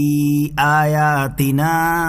بے شک وہ جو ہماری آیتوں میں سیدھی راہ سے ہٹتے ہیں۔ اس سے پہلی آیتوں میں بیان ہوا کہ اللہ کریم کے دین کی طرف بلانا بہت بڑا منصب اور بہت اعلیٰ مرتبہ ہے، پھر بیان ہوا کہ اللہ کریم کی قدرت اور وحدانیت کے دلائل بیان کر کے بھی اللہ کریم کے دین کی طرف بلایا جاتا ہے، اور اب یہاں سے اللہ کریم کی آیتوں کے بارے میں ٹیڑھی راہ چلنے والوں کو ڈانٹا جا رہا ہے۔ چنانچہ اس آیت کا خلاصہ یہ ہے کہ بے شک وہ لوگ جو ہماری آیتوں میں سیدھی راہ سے ہٹتے ہیں وہ ہم سے چھپے ہوئے نہیں ہیں، ہم انہیں اس کی سزا دیں گے۔ تو کیا وہ ملحد کافر جسے آگ میں ڈالا جائے گا وہ بہتر ہے، یا وہ سچے عقیدے والا مومن جو قیامت میں امان سے آئے گا؟ بے شک یہ مومن ہی بہتر ہے۔ اور جب تم نے جان لیا کہ آگ میں ڈالا جانے والا اور قیامت کے دن امان پانے والا دونوں آپس میں برابر نہیں، تو اب تمہاری مرضی ہے کہ تم چاہے وہ کام کرو جن کی وجہ سے تمہیں جہنم کی آگ میں ڈال دیا جائے، یا وہ کام کرو جن کی وجہ سے تمہیں قیامت کے دن امان نصیب ہو، اور ان میں سے جس کام کو چاہو دوسرے پر ترجیح دو، کیونکہ تمہارے کاموں کا نفع یا نقصان تمہیں ہی ہوگا۔ اور یاد رکھو کہ بے شک اللہ کریم تمہارے کام دیکھ رہا ہے اور وہ تمہیں تمہارے اعمال کے مطابق جزا دے گا۔ اللہ کریم کی آیتوں میں الحاد کی مختلف صورتیں، مفسرین نے اللہ کریم کی آیتوں میں الحاد کی مختلف صورتیں بیان فرمائی ہیں۔ ان میں سے 3 صورتیں سماعت فرمائیے۔ نمبر 1، قرآن مجید کی آیات کی تعویل بیان کرنے میں صحیح اور سیدھی راہ سے عدول اور انحراف کرتے ہوئے انہیں باطل معانی پر محمول کرنا۔ نمبر 2، قرآن مجید کی آیات کے بارے میں ایسی باتیں کرنا یا انہیں سن کر ایسا کام کرنا جو ان کی شان کے لائق نہیں، جیسے انہیں جادو یا شعر بتانا یا انہیں جھٹلانا یا آیات کو سن کر شور و غل کرنا وغیرہ۔ نمبر 3، قرآن کریم میں بیان کیے گئے توحید و رسالت کے دلائل پر اعتراضات کرنا اور ان سے منہ پھیر لینا۔ اس آیت میں ان لوگوں کے لیے بڑی عبرت ہے جو قرآن کریم کی آیات کے اپنے مرضی کے مطابق معنی بیان کرتے ہیں اور قرآن کریم کے صحیح اور حقیقی معنی اور مفہوم سے ہٹ کر اپنی مرضی کی تعویلیں کرتے رہتے ہیں۔ اللہ کریم انہیں ہدایت اور عقل سلیم عطا فرمائے، آمین۔ بناوٹی اور جاہل صوفیہ کے لیے درس عبرت۔ اس آیت مبارکہ میں ان لوگوں کے لیے بھی بڑی عبرت ہے جو زہد و تقوی اور پرہیزگاری کا اظہار کرتے ہیں، کشف کے اونچے مراتب پر فائز ہونے اور الہام ہونے کا دعویٰ کرتے ہیں، لوگوں میں اپنی روحانیت اور کرامتوں کا بڑے منظم طریقے سے چرچا کرتے اور مالدار افراد کو اپنی طرف مائل کرنے کی کوششیں کرتے ہیں، علماء کرام کو حقارت کی نظر سے دیکھتے، ان سے عداوت اور دشمنی رکھتے اور لوگوں کو ان سے متنفر کرتے ہیں، علم اور معرفت کی حقیقی دولت سے خالی ہوتے ہیں اور اپنی رائے سے قرآن مجید کی تفسیر بیان کرتے اور احادیث کی اپنی طرف سے تشریح کرتے ہیں، نیز قرآن مجید کی آیات کے اپنی طرف سے ایسے باطنی معنی بیان کرتے ہیں جن کا باطل ہونا بالکل واضح ہوتا ہے۔ ایسے لوگوں کے لیے اس حدیث پاک میں بھی بہت عبرت ہے۔ چنانچہ حضرت ابو ہریرہ رضی اللہ تعالی عنہ سے روایت ہے، اور یہ ترمذی شریف کی حدیث بھی ہے، کہ نبی کریم علیہ الصلوۃ والسلام نے ارشاد فرمایا، آخری زمانے میں کچھ ایسے لوگ نکلیں گے جو دین کے ذریعے دنیا کمائیں گے، وہ لوگوں کے لیے بھیڑ کی نرم کھال کا لباس پہنیں گے، ان کی زبانیں چینی سے زیادہ میٹھی ہوں گی اور ان کے دل بھیڑیوں کے دلوں کی طرح ہوں گے۔ اللہ کریم ارشاد فرماتا ہے، کیا وہ میرے حلم اور میری طرف سے ملنے والی مہلت سے دھوکہ کھا رہے ہیں، یا وہ میری مخالفت کر کے مجھ پر جرت کر رہے ہیں؟ مجھے اپنی قسم، میں ان لوگوں پر ان میں سے ہی فتنہ مسلط کر دوں گا جو ان میں سے دانشور و سمجھدار لوگوں کو حیران کر دے گا۔ حضرت ملا علی قاری رحمۃ اللہ تعالی اس حدیث پاک کی شرح میں فرماتے ہیں کہ آخری زمانے میں کچھ ایسے لوگ ظاہر ہوں گے جو لوگوں کے سامنے دین کے احکام پر عمل کر کے دنیا والوں کو دھوکہ دیں گے اور ان سے دنیا کا مال بٹوریں گے، لوگوں کو دکھانے کے لیے اون کا لباس پہن کر صوفی بنیں گے، ان کے ساتھ نرمی سے گفتگو کریں گے اور ان کے سامنے عاجزی و انکساری کا اظہار کریں گے تاکہ لوگ انہیں عابد و زاہد، دنیا سے کنارہ کشی کرنے والا اور آخرت کی طرف رغبت کرنے والا سمجھیں، لوگ ان کے مرید بنیں اور ان کے حالات دیکھ کر ان کے معتقد بن جائیں۔ ان کی زبانیں تو چینی سے زیادہ میٹھی ہوں گی، لیکن ان کے دل دنیا اور منصب کی محبت میں، پرہیزگاروں اور خدا ترس علماء سے عداوت اور بغض رکھنے میں، جانوروں جیسی صفات اور شہوات کے غالب ہونے میں بھیڑیوں کی طرح سخت ہوں گے۔ اللہ کریم ارشاد فرمائے گا، کیا یہ جانتے نہیں کہ میں نے ڈھیل دے رہا ہوں اور یہ میرے عذاب سے بے خوف ہو کر دھوکہ کھا رہے ہیں؟ کیا یہ میری ناراضی اور میرے عذاب سے ڈرتے نہیں؟ اور کیا یہ لوگوں کے سامنے نیک اعمال کر کے انہیں دھوکہ دے کر میری مخالفت پر جرت کر رہے ہیں؟ مجھے اپنی ذات و صفات کی قسم، میں ان لوگوں پر، ان میں سے ہی بعض افراد کو بعض پر غلبہ دے کر ایسا فتنہ مسلط کر دوں گا جسے دیکھ کر ان میں سے دانشور و سمجھدار شخص بھی حیران رہ جائے گا اور وہ اسے دور کرنے پر قادر نہ ہوگا اور نہ ہی اس سے خلاصی پا سکے گا اور نہ ہی اس سے کہیں فرار ہو سکے گا۔ اللہ کریم ایسے لوگوں کو اپنا خوف نصیب کرے اور اپنی بگڑی حالت سدھارنے کی توفیق عطا فرمائے، آمین۔ ان الذين كفروا بالذكر لما جاءهم وانه لكتاب عزيز۔ ترجمہ، بے شک جنہوں نے ذکر کا انکار کیا جب وہ ان کے پاس آیا ان کے لیے خرابی ہے، اور بے شک وہ عزت والی کتاب ہے۔ ان الذین کفروا بالذکر، بے شک جنہوں نے ذکر کا انکار کیا، یعنی جن لوگوں کے پاس قرآن کریم آیا اور انہوں نے اس کا انکار کیا اور اس پر اعتراضات کیے تو انہیں ان کے کفر کی سزا دی جائے گی، اور ان قریب انہیں جہنم کی آگ میں داخل کر دیا جائے گا۔ وَإِنَّهُ لَكِتَابٌ عَزِيزٌ، اور بے شک وہ عزت والی کتاب ہے۔ عزیز کے دو معنی ہیں، نمبر 1 غالب اور قاہر، نمبر 2 جس کی نظیر نہ پائی جا سکتی ہو۔ قرآن مجید اپنے دلائل کی قوت سے ہر ایک پر غالب ہے اور بے مثل بھی ہے، کیونکہ اولین و آخرین اس کا مقابلہ کرنے سے عاجز ہیں، اور ساری مخلوق مل کر بھی اس کی ایک صورت جیسی کوئی صورت نہیں بنا سکتی۔ لا يأتيه الباطل من بين يديه ولا من خلفه تنزيل من حكيم حميد۔ ترجمہ، باطل اس کے سامنے اور اس کے پیچھے کسی طرف سے بھی اس کے پاس نہیں آ سکتا۔ وہ قرآن اس کی طرف سے نازل کیا ہوا ہے جو حکمت والا، تعریف کے لائق ہے۔ لا یأتیہ الباطل من بین یدیہ ولا من خلفہ، باطل اس کے سامنے اور اس کے پیچھے سے بھی اس کے پاس نہیں آ سکتا، یعنی قرآن مجید باطل کی رسائی سے دور ہے اور کسی طرح اور کسی جہت سے بھی باطل اس تک راہ نہیں پا سکتا۔ یہ فرق تبدیلی اور کمی و زیادتی سے محفوظ ہے، اور شیطان اس میں تصرف کرنے کی قدرت نہیں رکھتا۔ جس چیز کے حق ہونے کا قرآن مجید حکم فرما دے اسے کوئی باطل نہیں کر سکتا، اور جس کے باطل ہونے کا قرآن کریم حکم فرما دے اسے کوئی حق قرار نہیں دے سکتا۔ اور قرآن عظیم اس رب تعالیٰ کی طرف سے نازل کیا ہوا ہے جو حکمت والا اور تعریف کے لائق ہے۔ ما يقال لك إلا ما قد قيل للرسل من قبلك إن ربك لذو مغفرة وذو عقاب أليم۔ ترجمہ، اے حبیب، آپ کو وہی بات کہی جاتی ہے جو تم سے پہلے رسولوں سے کہی گئی تھی، بے شک تمہارا رب بخشش والا اور دردناک عذاب والا ہے۔ ما يقال لك الا ما قد قيل للرسل من قبلك، آپ کو وہی بات کہی جاتی ہے جو تم سے پہلے رسولوں سے کہی گئی تھی۔ اس آیت کی ایک تفسیر یہ ہے کہ اللہ تعالیٰ نے اپنے حبیب صلی اللہ تعالیٰ علیہ وسلم کو تسلی دیتے ہوئے ارشاد فرمایا کہ اے پیارے حبیب صلی اللہ تعالیٰ علیہ وسلم، آپ کافروں کی طرف سے پہنچنے والی اذیتوں پر صبر فرمائیں اور تسلی رکھیں، کیونکہ جس طرح آپ کو کافروں نے جادوگر اور کاہن وغیرہ کہا، اسی طرح آپ سے پہلے تشریف لانے والے انبیاء کرام علیہ السلام کو بھی ان کی قوموں کے کفار نے جادوگر وغیرہ کہا تھا، اور آپ کی طرح انہیں بھی جھٹلایا گیا تھا۔ بے شک جو توبہ کرے اور ایمان لائے اسے اللہ تعالیٰ بخشنے والا ہے، اور جو جھٹلانے پر ہی قائم رہے تو اسے اللہ پاک دردناک عذاب دینے والا ہے۔ اس لیے آپ اپنا معاملہ اللہ تعالیٰ کے سپرد فرما دیں، اور اللہ کریم نے تبلیغ کا جو حکم فرمایا ہے آپ اس میں مشغول رہیں۔ دوسری تفسیر یہ ہے کہ اے حبیب صلی اللہ تعالیٰ علیہ وسلم، آپ کو اللہ کریم کی طرف سے وہی بات کہی جاتی ہے جو آپ سے پہلے رسولوں علیہ السلام سے کہی گئی تھی کہ اپنی قوم کی جاہلانہ حرکتوں پر صبر فرمائیں، بے شک آپ کا رب عز و جل اپنے انبیاء کرام علیہ السلام اور ان پر ایمان لانے والوں کے لیے بخشش والا، اور اپنے انبیاء کرام علیہ السلام کے دشمنوں اور تکذیب کرنے والوں کے لیے دردناک عذاب والا ہے۔ وَلَوْ جَعَلْنَاهُ قُرْآنًا أَعْجَمِيًّا لَقَالُوا لَوْلَا فُصِّلَتْ آيَاتُهُ أَعْجَمِيٌّ وَعَرَبِيٌّ قُلْ هُوَ لِلَّذِينَ آمَنُوا هُدًى وَشِفَاءٌ وَالَّذِينَ لَا يُؤْمِنُونَ فِي آذَانِهِمْ وَقْرٌ وَهُوَ عَلَيْهِمْ عَمًى أُولَئِكَ يُنَادَوْنَ مِن مَّكَانٍ بَعِيدٍ۔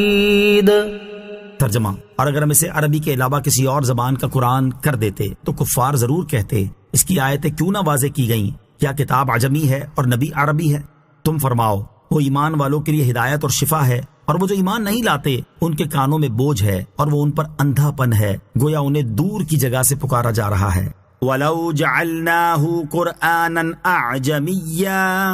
اور اگر ہم اسے عربی کے علاوہ کسی اور زبان کا قرآن کر دیتے۔ کافروں نے قرآن مجید پر اعتراض کرتے ہوئے کہا کہ یہ قرآن عجمی زبان میں کیوں نہ اترا؟ اس کے جواب میں ارشاد فرمایا گیا کہ اگر ہم قرآن کریم کو عربی کی بجائے عجمی زبان میں نازل کر دیتے تو کفار ضرور کہتے اس کتاب کی آیتیں عربی زبان میں کیوں بیان نہیں کی گئیں تاکہ ہم انہیں سمجھ سکتے، اور کتاب نبی کی زبان کے خلاف کیوں اتری۔ حاصل یہ ہے کہ قرآن پاک عجمی زبان میں ہوتا تو یہ کافر اعتراض کرتے، اور عربی میں آیا ہے تو بھی اعتراض کر رہے ہیں، جبکہ حقیقت یہ ہے کہ ان کا یہ اعتراض نہ ماننے کا ایک بہانہ ہے، کیونکہ جو شخص حق کا طلبگار ہے اس کی شان کے لائق نہیں کہ وہ ایسے اعتراض کرے۔ مزید ارشاد فرمایا کہ اے حبیب صلی اللہ تعالیٰ علیہ وآلہ وسلم، آپ ارشاد فرما دیں کہ یہ قرآن ایمان والوں کے لیے ہدایت اور شفا ہے، کہ یہ انہیں حق کی راہ بتاتا ہے، گمراہی سے بچاتا ہے، جہالت اور شک وغیرہ قلبی امراض سے شفا دیتا ہے، اور جسمانی امراض کے لیے بھی اس کا پڑھ کر دم کرنا مرض دور کرنے کے لیے مؤثر ہے۔ اور وہ لوگ جو ایمان نہیں لاتے ان کے کانوں میں بوجھ ہے کہ وہ قرآن پاک کو اس کے حق کے مطابق سننے کی نعمت سے محروم ہیں، اور وہ ان پر اندھا پن ہے کہ وہ شکوک و شبہات کی ظلمتوں میں گرفتار ہیں، اور وہ اپنی قبول نہ کرنے والی روش سے اس حالت کو پہنچ گئے ہیں جیسے کسی کو دور سے پکارا جائے تو وہ پکارنے والے کی بات نہ سنے نہ سمجھے۔ وَلَقَدْ آتَيْنَا مُوسَى الْكِتَابَ فَاخْتُلِفَ فِيهِ وَلَوْلَا كَلِمَةٌ سَبَقَتْ مِنْ رَبِّكَ لَقُضِيَ بَيْنَهُمْ وَإِنَّهُمْ لَفِي شَكٍّ مِّنْهُ مُرِيبٍ۔ ترجمہ، اور بے شک ہم نے موسیٰ کو کتاب عطا فرمائی تو اس میں اختلاف کیا گیا، اور اگر تمہارے رب کی طرف سے بات پہلے نہ گزر چکی ہوتی تو ان کے درمیان فیصلہ کر دیا جاتا، اور بے شک وہ ضرور قرآن کی طرف سے ایک دھوکہ ڈالنے والے شک میں ہیں۔ وَلَقَدْ آتَيْنَا مُوسَى الْكِتَابَ، اور بے شک ہم نے موسیٰ کو کتاب عطا فرمائی، یعنی اے حبیب صلی اللہ تعالیٰ علیہ وآلہ وسلم، جس طرح آپ کی قوم کے لوگ قرآن مجید میں اختلاف کر رہے ہیں اس طرح پہلے بھی ہو چکا ہے کہ ہم نے حضرت موسیٰ علیہ السلام کو کتاب عطا فرمائی تو اس میں اختلاف کیا گیا، اور بعض افراد نے اس کو مانا اور بعض نے نہ مانا، بعض نے اس کی تصدیق کی اور بعض نے اسے جھٹلایا۔ اور اگر آپ کے رب عز و جل نے حساب اور جزا کو روز قیامت تک مؤخر نہ فرما دیا ہوتا تو ان کافروں کے درمیان فیصلہ کر دیا جاتا اور دنیا ہی میں انہیں اس اختلاف کرنے کی سزا دے دی جاتی۔ اور بے شک جو لوگ قرآن مجید کو جھٹلا رہے ہیں وہ ضرور اس قرآن کی طرف سے ایک دھوکہ ڈالنے والے شک میں ہیں، اس لیے آپ ان کی باتوں کی پرواہ نہ فرمائیں۔ من عمل صالحا فلنفسه ومن اساء فعليها وما ربك بظلام للعبید۔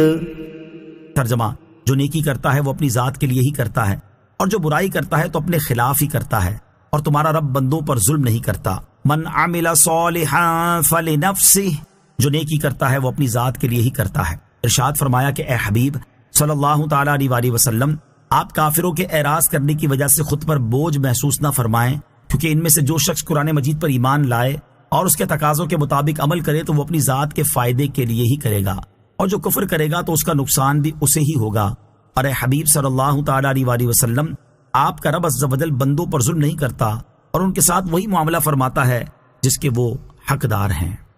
الیہ یرد علم الساعہ وما تخرج من ثمرات من اکمامها وما تحمل من انثى ولا تضع الا بعلمه وَيَوْمَ يُنَادِيهِمْ أَيْنَ شُرَكَائِي قَالُوا آذَنَّا كَمَا مِنَّا مِن شَهِيدٍ۔ ترجمہ،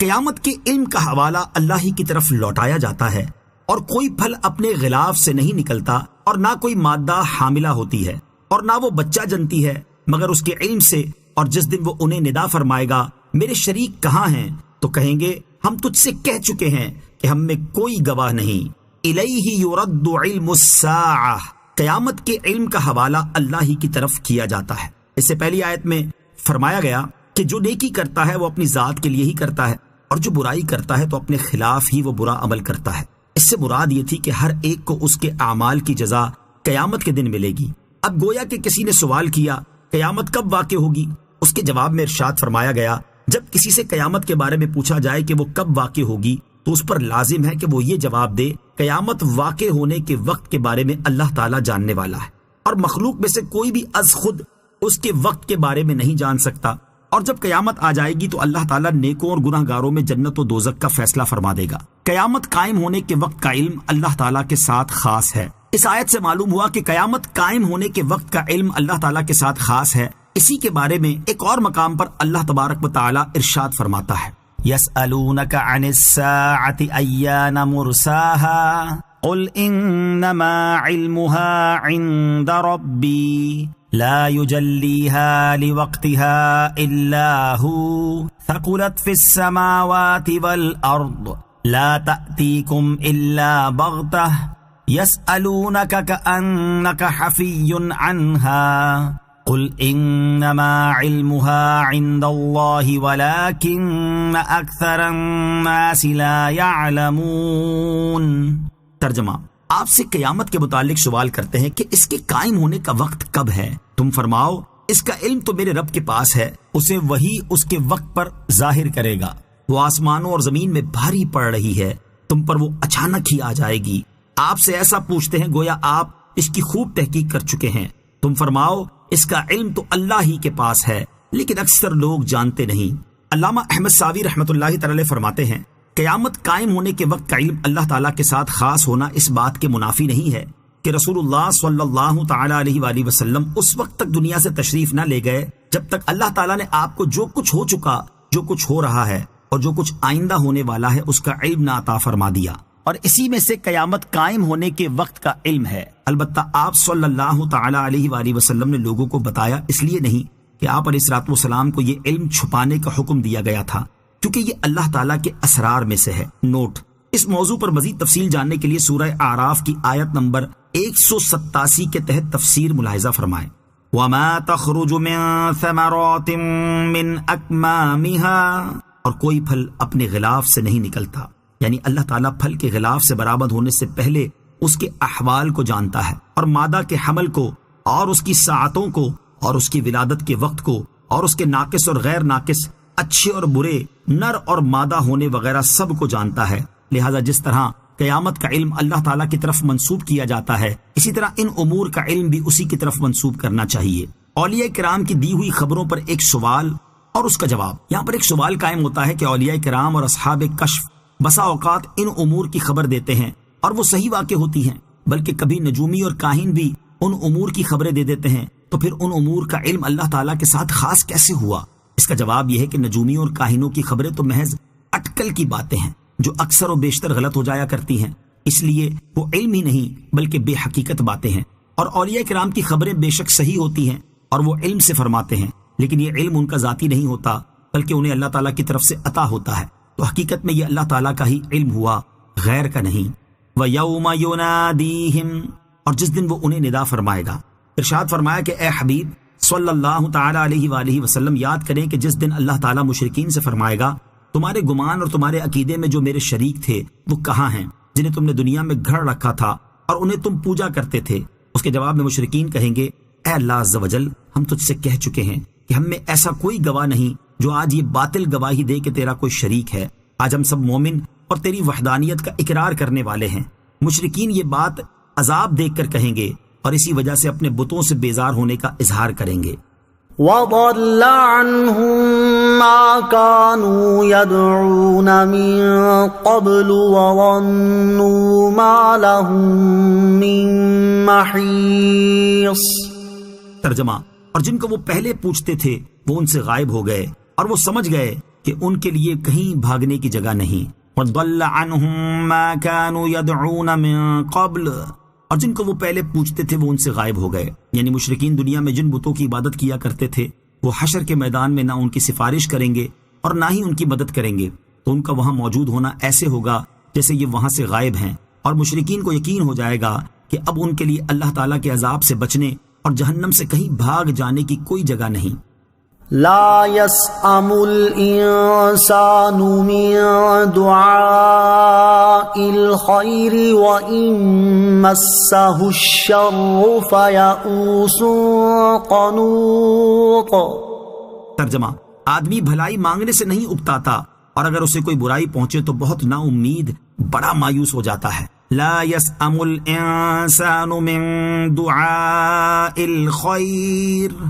آدمی بھلائی مانگنے سے نہیں اکتا تھا. یعنی کافر انسان ہمیشہ اللہ تعالیٰ سے مال، امیری اور تندرستی مانگتا رہتا ہے، اور اگر اسے کوئی سختی، مصیبت اور معاش کی تنگی پہنچے تو وہ اللہ تعالیٰ کے فضل اور اس کی رحمت سے بہت نا امید اور بڑا مایوس ہو جاتا ہے. اللہ تعالیٰ کی رحمت سے مایوسی کافر کا وصف ہے. یاد رہے کہ اللہ تعالیٰ کی رحمت اور اس کے فضل سے مایوس ہو جانا کافر کا وصف ہے، جیسا کہ سورہ یوسف میں ہے، انہو لا ییأس من روح اللہ الا القوم الکافرون. ترجمہ: بے شک اللہ کی رحمت سے کافر لوگ ہی نا امید ہوتے ہیں. مومن کی یہ شان نہیں کہ وہ مصیبتوں، پریشانیوں اور تنگ دستی کی وجہ سے اللہ تعالیٰ کی رحمت سے مایوس ہو جائے. حضرت عبداللہ ابن مسعود رضی اللہ تعالیٰ عنہ سے روایت ہے، رسول کریم صلی اللہ تعالیٰ علیہ وآلہ وسلم نے ارشاد فرمایا، جو گناہ گار آدمی اللہ تعالیٰ کی رحمت کی امید رکھتا ہے وہ اس بندے سے زیادہ اللہ تعالیٰ کی رحمت کے قریب ہوتا ہے جو بڑا عبادت گزار ہونے کے باوجود اللہ تعالیٰ کی رحمت سے مایوس ہوتا ہے، اور اللہ تعالیٰ کا اطاعت گزار ہونے کے باوجود یہ امید نہیں رکھتا کہ اسے اللہ تعالیٰ کی رحمت ملے گی. مراد یہ ہے کہ اللہ تعالیٰ سے اچھی امید رکھنی چاہیے، یہ نہیں کہ آدمی عمل کر کے یا بغیر عمل کے بے خوف ہو جائے کہ یہ جرت ہے. وَلَئِنْ أَذَقْنَاهُ رَحْمَةً مِنَّا مِن بَعْدِ ضَرَّاءَ مَسَّتْهُ لَيَقُولَنَّ هَذَا لِي وَمَا أَظُنُّ السَّاعَةَ قَائِمَةً وَلَئِن رُّجِعْتُ إِلَى رَبِّي إِنَّ لِي عِندَهُ لَلْحُسْنَى فَلَنُنَبِّئَنَّ الَّذِينَ كَفَرُوا بِمَا عَمِلُوا وَلَنُذِيقَنَّهُم مِّنْ عَذَابٍ غَلِيظٍ. ترجمہ: اور اگر ہم اسے اس تکلیف کے بعد جو اسے پہنچی تھی اپنی رحمت کا مزہ چکھائیں تو ضرور کہے گا یہ تو میرا حق ہے، اور میرے گمان میں قیامت قائم نہ ہوگی، اور اگر میں اپنے رب کی طرف لوٹایا بھی گیا تو ضرور میرے لیے اس کے پاس بھی بھلائی ہی ہے. تو ضرور ہم کافروں کو ان کے اعمال کی خبر دیں گے اور ضرور انہیں سخت عذاب چکھائیں گے. وَلَئِنْ أَذَقْنَاهُ رَحْمَةً مِنَّا مِن بَعْدِ ضَرَّاءَ مَسَّتْهُ، اور اگر ہم اسے اس تکلیف کے بعد جو اسے پہنچی تھی اپنی رحمت کا مزہ چکھائیں. یہاں سے کافر انسان کا دوسرا حال بیان کیا جا رہا ہے کہ اگر ہم اسے بیماری کے بعد صحت، سختی کے بعد سلامتی اور تنگ دستی کے بعد مال و دولت عطا فرما کر اپنی رحمت کا مزہ چکھائیں تو وہ کہنے لگتا ہے کہ یہ تو خالص میرا حق ہے جو مجھے ملا ہے، اور میں اپنے عمل کی وجہ سے اس کا مستحق ہوا ہوں، اور میرے گمان میں قیامت قائم نہ ہوگی. اور اگر بالفرض مسلمانوں کے کہنے کے مطابق قیامت قائم ہوئی اور میں اپنے رب عز و جل کی طرف لوٹایا بھی گیا تو ضرور میرے لیے اس کے پاس بھی دنیا کی طرح عیش و راحت اور عزت و کرامت ہے. فرمایا گیا کہ اس کا یہ گمان فاسد ہے، ضرور ہم ان کے قبیح اعمال، ان اعمال کے نتائج اور جس عذاب کے وہ مستحق ہیں اس سے انہیں آگاہ کر دیں گے، اور ضرور انہیں انتہائی سخت عذاب چکھائیں گے. وَإِذَا أَنْعَمْنَا عَلَى الْإِنسَانِ أَعْرَضَ وَنَأَىٰ بِجَانِبِهِ وَإِذَا مَسَّهُ الشَّرُّ فَذُو دُعَاءٍ عَرِيضٍ. ترجمہ: جب ہم آدمی پر احسان کرتے ہیں تو منہ پھیر لیتا ہے اور اپنی طرف دور ہٹ جاتا ہے، اور جب اسے تکلیف پہنچتی ہے تو لمبی چوڑی دعا مانگنے والا بن جاتا ہے. وَإِذَا أَنْعَمْنَا عَلَى الْإِنسَانِ أَعْرَضَ، اور جب ہم آدمی پر احسان کرتے ہیں تو منہ پھیر لیتا ہے. اس سے پہلی آیت میں کفار کے قبیح اقوال بیان کیے گئے اور اس آیت میں ان کے قبیح افعال بیان کیے جا رہے ہیں. چنانچہ ارشاد فرمایا کہ جب ہم کافر انسان پر احسان کرتے ہیں تو وہ اس احسان کا شکر ادا کرنے سے منہ پھیر لیتا ہے اور اس نعمت پر اترانے لگتا ہے اور نعمت دینے والے پروردگار کو بھول جاتا ہے اور اللہ تعالیٰ کی یاد سے تکبر کرتا ہے. اور جب اسے کسی قسم کی پریشانی، بیماری یا ناداری وغیرہ کی تکلیف پیش آتی ہے تو اس وقت وہ خوب لمبی چوڑی دعائیں کرتا، روتا اور گر گڑاتا ہے اور لگاتار دعائیں مانگے جاتا ہے. راحت میں اللہ تعالیٰ کو بھول جانا اور صرف مصیبت میں دعا کرنا کفار کا طریقہ ہے. کافر کی اس طرح کی حالت کو بیان کرتے ہوئے ایک اور مقام پر اللہ تعالیٰ ارشاد فرماتا ہے، وَإِذَا أَنْعَمْنَا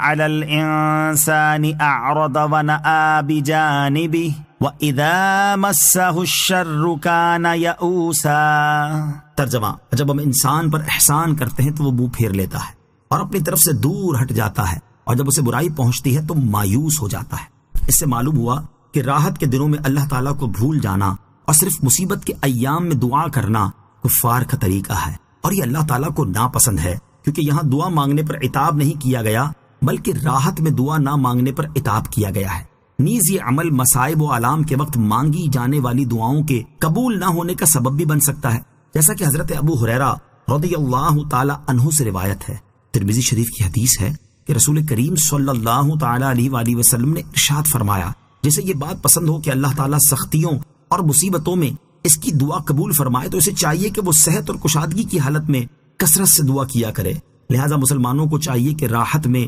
آسانی میں، تنگی میں، مشکلات میں اور مصائب و آلام کے وقت الغرض ہر حال میں اللہ تعالیٰ سے دعا مانگا کریں، اور اس سلسلے میں کافروں کی روش پر چلنے سے بچیں۔ اللہ تعالیٰ عمل کی توفیق عطا فرمائے، آمین۔ مصیبتوں کا سامنا تسلیم و رضا اور صبر و استقلال سے کریں۔ اس آیت سے اشارتاً معلوم ہوا کہ بندے پر نازل ہونے والی ہر بلا، مصیبت، نعمت، رحمت، تنگی اور آسانی اللہ تعالیٰ کی طرف سے ہوتی ہے۔ تو اگر بندہ مصائب و آلام، مشکلات، تنگیوں، سختیوں اور آسانیوں وغیرہ کا سامنا تسلیم و رضا، صبر و استقلال اور اللہ تعالیٰ کا شکر ادا کرتے ہوئے کرے تو وہ ہدایت پانے والوں اور مقرب بندوں میں سے ہے، اور اگر ان کا سامنا کفر کے ساتھ کرے اور مصیبتوں وغیرہ میں شکوہ و شکایت کرنا شروع کر دے تو وہ بدبختوں، گمراہوں اور اللہ تعالیٰ کی رحمت سے دور ہونے والوں میں سے ہے۔ لہٰذا مسلمانوں کو چاہیے کہ وہ زندگی میں آنے والی مشکلات وغیرہ میں اللہ تعالیٰ کی رضا پر راضی رہیں اور ہر مشکل اور مصیبت میں اچھی طرح صبر کیا کریں۔ حدیث قدسی میں ہے، اللہ تعالیٰ ارشاد فرماتا ہے، جب میں اپنے بندوں میں سے کسی بندے کی طرف اس کے بدن میں، اس کے مال میں یا اس کی اولاد میں کوئی مصیبت بھیجوں، پھر وہ اس مصیبت کا سامنا اچھی طرح صبر کرنے کے ساتھ کرے تو میں قیامت کے دن اس کے لیے میزان نصب کرنے یا اس کا نامہ اعمال کھولنے سے حیا فرماؤں گا۔ اللہ تعالیٰ ہمیں عافیت نصیب فرمائے، اور اگر زندگی میں کوئی مشکل یا مصیبت آئے تو اس پر صبر کرنے کی توفیق عطا فرمائے، آمین۔ قل أرأيتم إن كان من عند الله ثم كفرتم به من أضل ممن هو في شقاق بعيد۔ ترجمہ، تم فرماؤ بھلا دیکھو کہ اگر یہ قرآن اللہ کے پاس سے ہو پھر تم اس کے منکر بنو تو اس سے بڑھ کر گمراہ کون جو دور کی ضد و مخالفت میں ہے۔ قل، تم فرماؤ۔ ارشاد فرمایا کہ اے پیارے حبیب صلی اللہ تعالی علیہ وآلہ وسلم، آپ مکہ مکرمہ کے کافروں سے فرما دیں، اگر یہ قرآن پاک اللہ عز و جل کی طرف سے نازل ہوا ہے، جیسا کہ میں تم سے یہی بات کہتا ہوں، اور قطعی دلائل سے بھی یہ بات ثابت ہے کہ قرآن مجید اللہ تعالیٰ کی طرف سے نازل ہوا ہے، پھر تم اس کے اللہ تعالیٰ کی طرف سے ہونے کا انکار کرو تو مجھے بتاؤ اس سے بڑھ کر گمراہ کون ہے جو دور کی ضد اور حق کی مخالفت میں پڑا ہوا ہے۔ سنريهم آياتنا في الآفاق وفي أنفسهم حتى يتبين لهم أنه الحق أولم يكف بربك أنه على كل شيء شهيد۔ ترجمہ، ابھی ہم انہیں آسمان و زمین کی وسعتوں میں اور خود ان کی ذاتوں میں اپنی نشانیاں دکھائیں گے، یہاں تک کہ ان کے لیے بالکل واضح ہو جائے گا کہ بے شک وہی حق ہے، اور کیا تمہارے رب کا ہر چیز پر گواہ ہونا کافی نہیں؟ سنوریہم آیاتنا، ابھی ہم انہیں اپنی نشانیاں دکھائیں گے۔ ارشاد فرمایا کہ ابھی ہم کفار قریش کو آسمان و زمین کی وسعتوں میں اور خود ان کی اپنی ذاتوں میں قرآن کریم کی حقانیت اور اس کے اللہ تعالیٰ کی طرف سے ہونے پر دلالت کرنے والی اپنی نشانیاں دکھائیں گے، یہاں تک کہ ان کے لیے بالکل واضح ہو جائے گا کہ بے شک قرآن ہی حق ہے اور یہ اللہ تعالیٰ کی طرف سے نازل ہوا ہے، اور اس میں مرنے کے بعد دوبارہ زندہ کیے جانے، اعمال کا حساب لیے جانے اور ان کے کفر پر انہیں سزا دیے جانے کا جو بیان ہوا ہے وہ بھی حق ہے۔ اور اے حبیب صلی اللہ تعالی علیہ وآلہ وسلم کے آپ کے رب عز و جل کا ہر چیز پر گواہ ہونا آپ کی سچائی کے لیے انہیں کافی نہیں۔ آفاقی نشانیوں کے بارے میں ایک قول یہ ہے کہ ان سے مراد سورج، چاند، ستارے، نباتات اور حیوان ہیں، کیونکہ یہ سب اللہ تعالیٰ کی قدرت اور حکمت پر دلالت کرنے والے ہیں۔ حضرت عبداللہ ابن عباس رضی اللہ تعالیٰ عنہما فرماتے ہیں کہ ان نشانیوں سے مراد گزری ہوئی امتوں کی اجڑی ہوئی بستیاں ہیں، جن سے انبیاء کرام علیہ الصلوۃ والسلام کو جھٹلانے والوں کا حال معلوم ہوتا ہے۔ اور بعض مفسرین نے فرمایا کہ ان نشانیوں سے مشرق و مغرب کی وہ فتوحات مراد ہیں جو اللہ تعالیٰ اپنے حبیب علیہ الصلوۃ والسلام اور ان کے نیاز بندوں کو ان قریب عطا فرمانے والا ہے۔ کفار کی ذات میں نشانیوں سے مراد یہ ہے کہ ان کی ہستیوں میں اللہ تعالیٰ کی صنعت اور حکمت کے لاکھوں لطائف اور بے شمار عجائبات موجود ہیں، جن سے ظاہر ہے کہ ان چیزوں پر اللہ تعالیٰ کے علاوہ اور کوئی قادر نہیں۔ یا اس سے مراد یہ ہے کہ اللہ تعالیٰ نے بدر میں کفار کو مغلوب کیا اور ان پر قہر نازل کر کے خود ان کے اپنے احوال میں اپنی نشانیوں کا مشاہدہ کرا دیا۔ یا اس سے مراد یہ ہے کہ مکہ مکرمہ فتح فرما کر ان میں اپنی نشانیاں ظاہر کر دیں گے۔ الا انہم فی مریۃ من لقاء ربہم الا انہ بکل شیء محیط۔ ترجمہ: سن لو، بے شک یہ کافر اپنے رب سے ملنے کے متعلق شک میں ہیں، خبردار وہ ہر چیز کو گھیرے ہوئے ہیں۔ الا انہم فی مریۃ من لقاء ربہم، سن لو بے شک یہ کافر اپنے رب سے ملنے کے متعلق شک میں ہیں۔ ارشاد فرمایا کہ سن لو بے شک یہ کافر اپنے رب عز و جل سے ملنے کے بارے میں شک میں ہیں، کیونکہ وہ مرنے کے بعد دوبارہ زندہ کیے جانے اور قیامت کے قائل نہیں ہیں، اس لیے وہ اس میں غور و فکر کرتے ہیں، نہ اس کا علم رکھتے ہیں اور نہ ہی اس سے ڈرتے ہیں، بلکہ وہ ان کے نزدیک ایک باطل چیز ہے جس کی انہیں کوئی پرواہ نہیں، حالانکہ قیامت ضرور واقع ہوگی اور اس کے واقع ہونے میں کسی طرح کا کوئی شک نہیں۔ انہیں خبردار ہو جانا چاہیے کہ اللہ تعالیٰ اپنے علم اور قدرت سے ہر چیز کو گھیرے ہوئے ہے، کوئی چیز اس کے علم کے احاطے سے باہر نہیں اور اس کی معلومات کی کوئی انتہا نہیں، تو وہ انہیں ان کے کفر اور اپنے رب عز و جل سے ملنے کے متعلق شک کرنے پر سزا دے گا۔ شیطان آخرت کے بارے میں شک ڈال کر دھوکہ دیتا ہے۔ اس آیت میں بیان ہوا کہ کفار آخرت کے بارے میں شک میں مبتلا ہیں، البتہ کچھ مسلمانوں کی عملی حالت سے بھی یہی ظاہر ہوتا ہے کہ وہ بھی آخرت کے بارے میں دھوکے کا شکار ہیں، جیسا کہ امام محمد غزالی رحمۃ اللہ تعالی علیہ فرماتے ہیں، شیطان آخرت کے بارے میں شک ڈال کر اس کے ذریعے دھوکہ دیتا ہے، اور اس کا علاج یا تو تقلیدی یقین ہے یا باطنی بصیرت و مشاہدہ ہے، اور وہ لوگ جو اپنے عقائد اور زبان سے مومن ہیں، جب وہ اللہ تعالیٰ کے احکامات کو ضائع کر دیتے ہیں، نیک اعمال کو چھوڑ دیتے ہیں اور خواہشات اور گناہوں کا لباس پہن لیتے ہیں، تو اس دھوکے میں وہ بھی کفار کے ساتھ شریک ہو جاتے ہیں، کیونکہ انہوں نے دنیا کو آخرت پر ترجیح دی۔ البتہ مومن کا معاملہ ذرا ہلکا اور آسان ہے، کیونکہ اس کا ایمان اسے دائمی عذاب سے محفوظ رکھتا ہے، لہٰذا وہ جہنم سے نکل جائیں گے، اگرچہ وہ کچھ وقت کے بعد ہو، لیکن دھوکے میں یہ بھی ہیں۔ انہوں نے اس بات کا اعتراف کیا کہ آخرت دنیا سے بہتر ہے، لیکن اس کے باوجود وہ دنیا کی طرف مائل ہوئے اور اس کو ترجیح دی، اور کامیابی کے لیے محض ایمان کافی نہیں۔ اللہ تعالیٰ ارشاد فرماتا ہے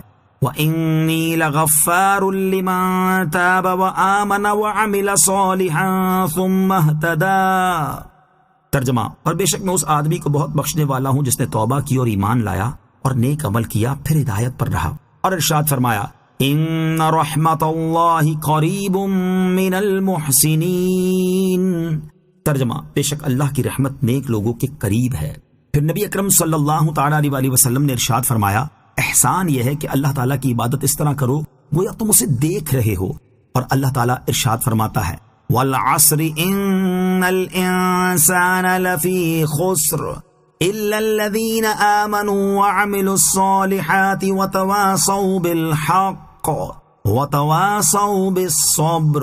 ترجمہ کنز العرفان۔ زمانے کی قسم، بے شک آدمی ضرور نقصان میں ہے مگر جو ایمان لائے اور انہوں نے اچھے کام کیے اور ایک دوسرے کو حق کی تاکید کی اور ایک دوسرے کو صبر کی وصیت کی۔ تو پورے قرآن پاک میں مغفرت کا وعدہ ایمان اور نیک اعمال سے منسلک ہے، صرف ایمان کے ساتھ نہیں۔ تو وہ لوگ بھی دھوکے میں ہیں جو دنیاوی زندگی پر مطمئن اور خوش ہیں، اس کی لذات میں ڈوبے ہوئے اور اس سے محبت کرنے والے ہیں، اور صرف دنیاوی لذات کے فوت ہونے کے خوف سے موت کو ناپسند کرتے ہیں۔ اللہ تعالیٰ انہیں ہدایت اور عقل سلیم عطا فرمائے اور کثرت سے نیک اعمال کر کے اپنی آخرت کی تیاری کرنے کی توفیق عطا فرمائے، آمین۔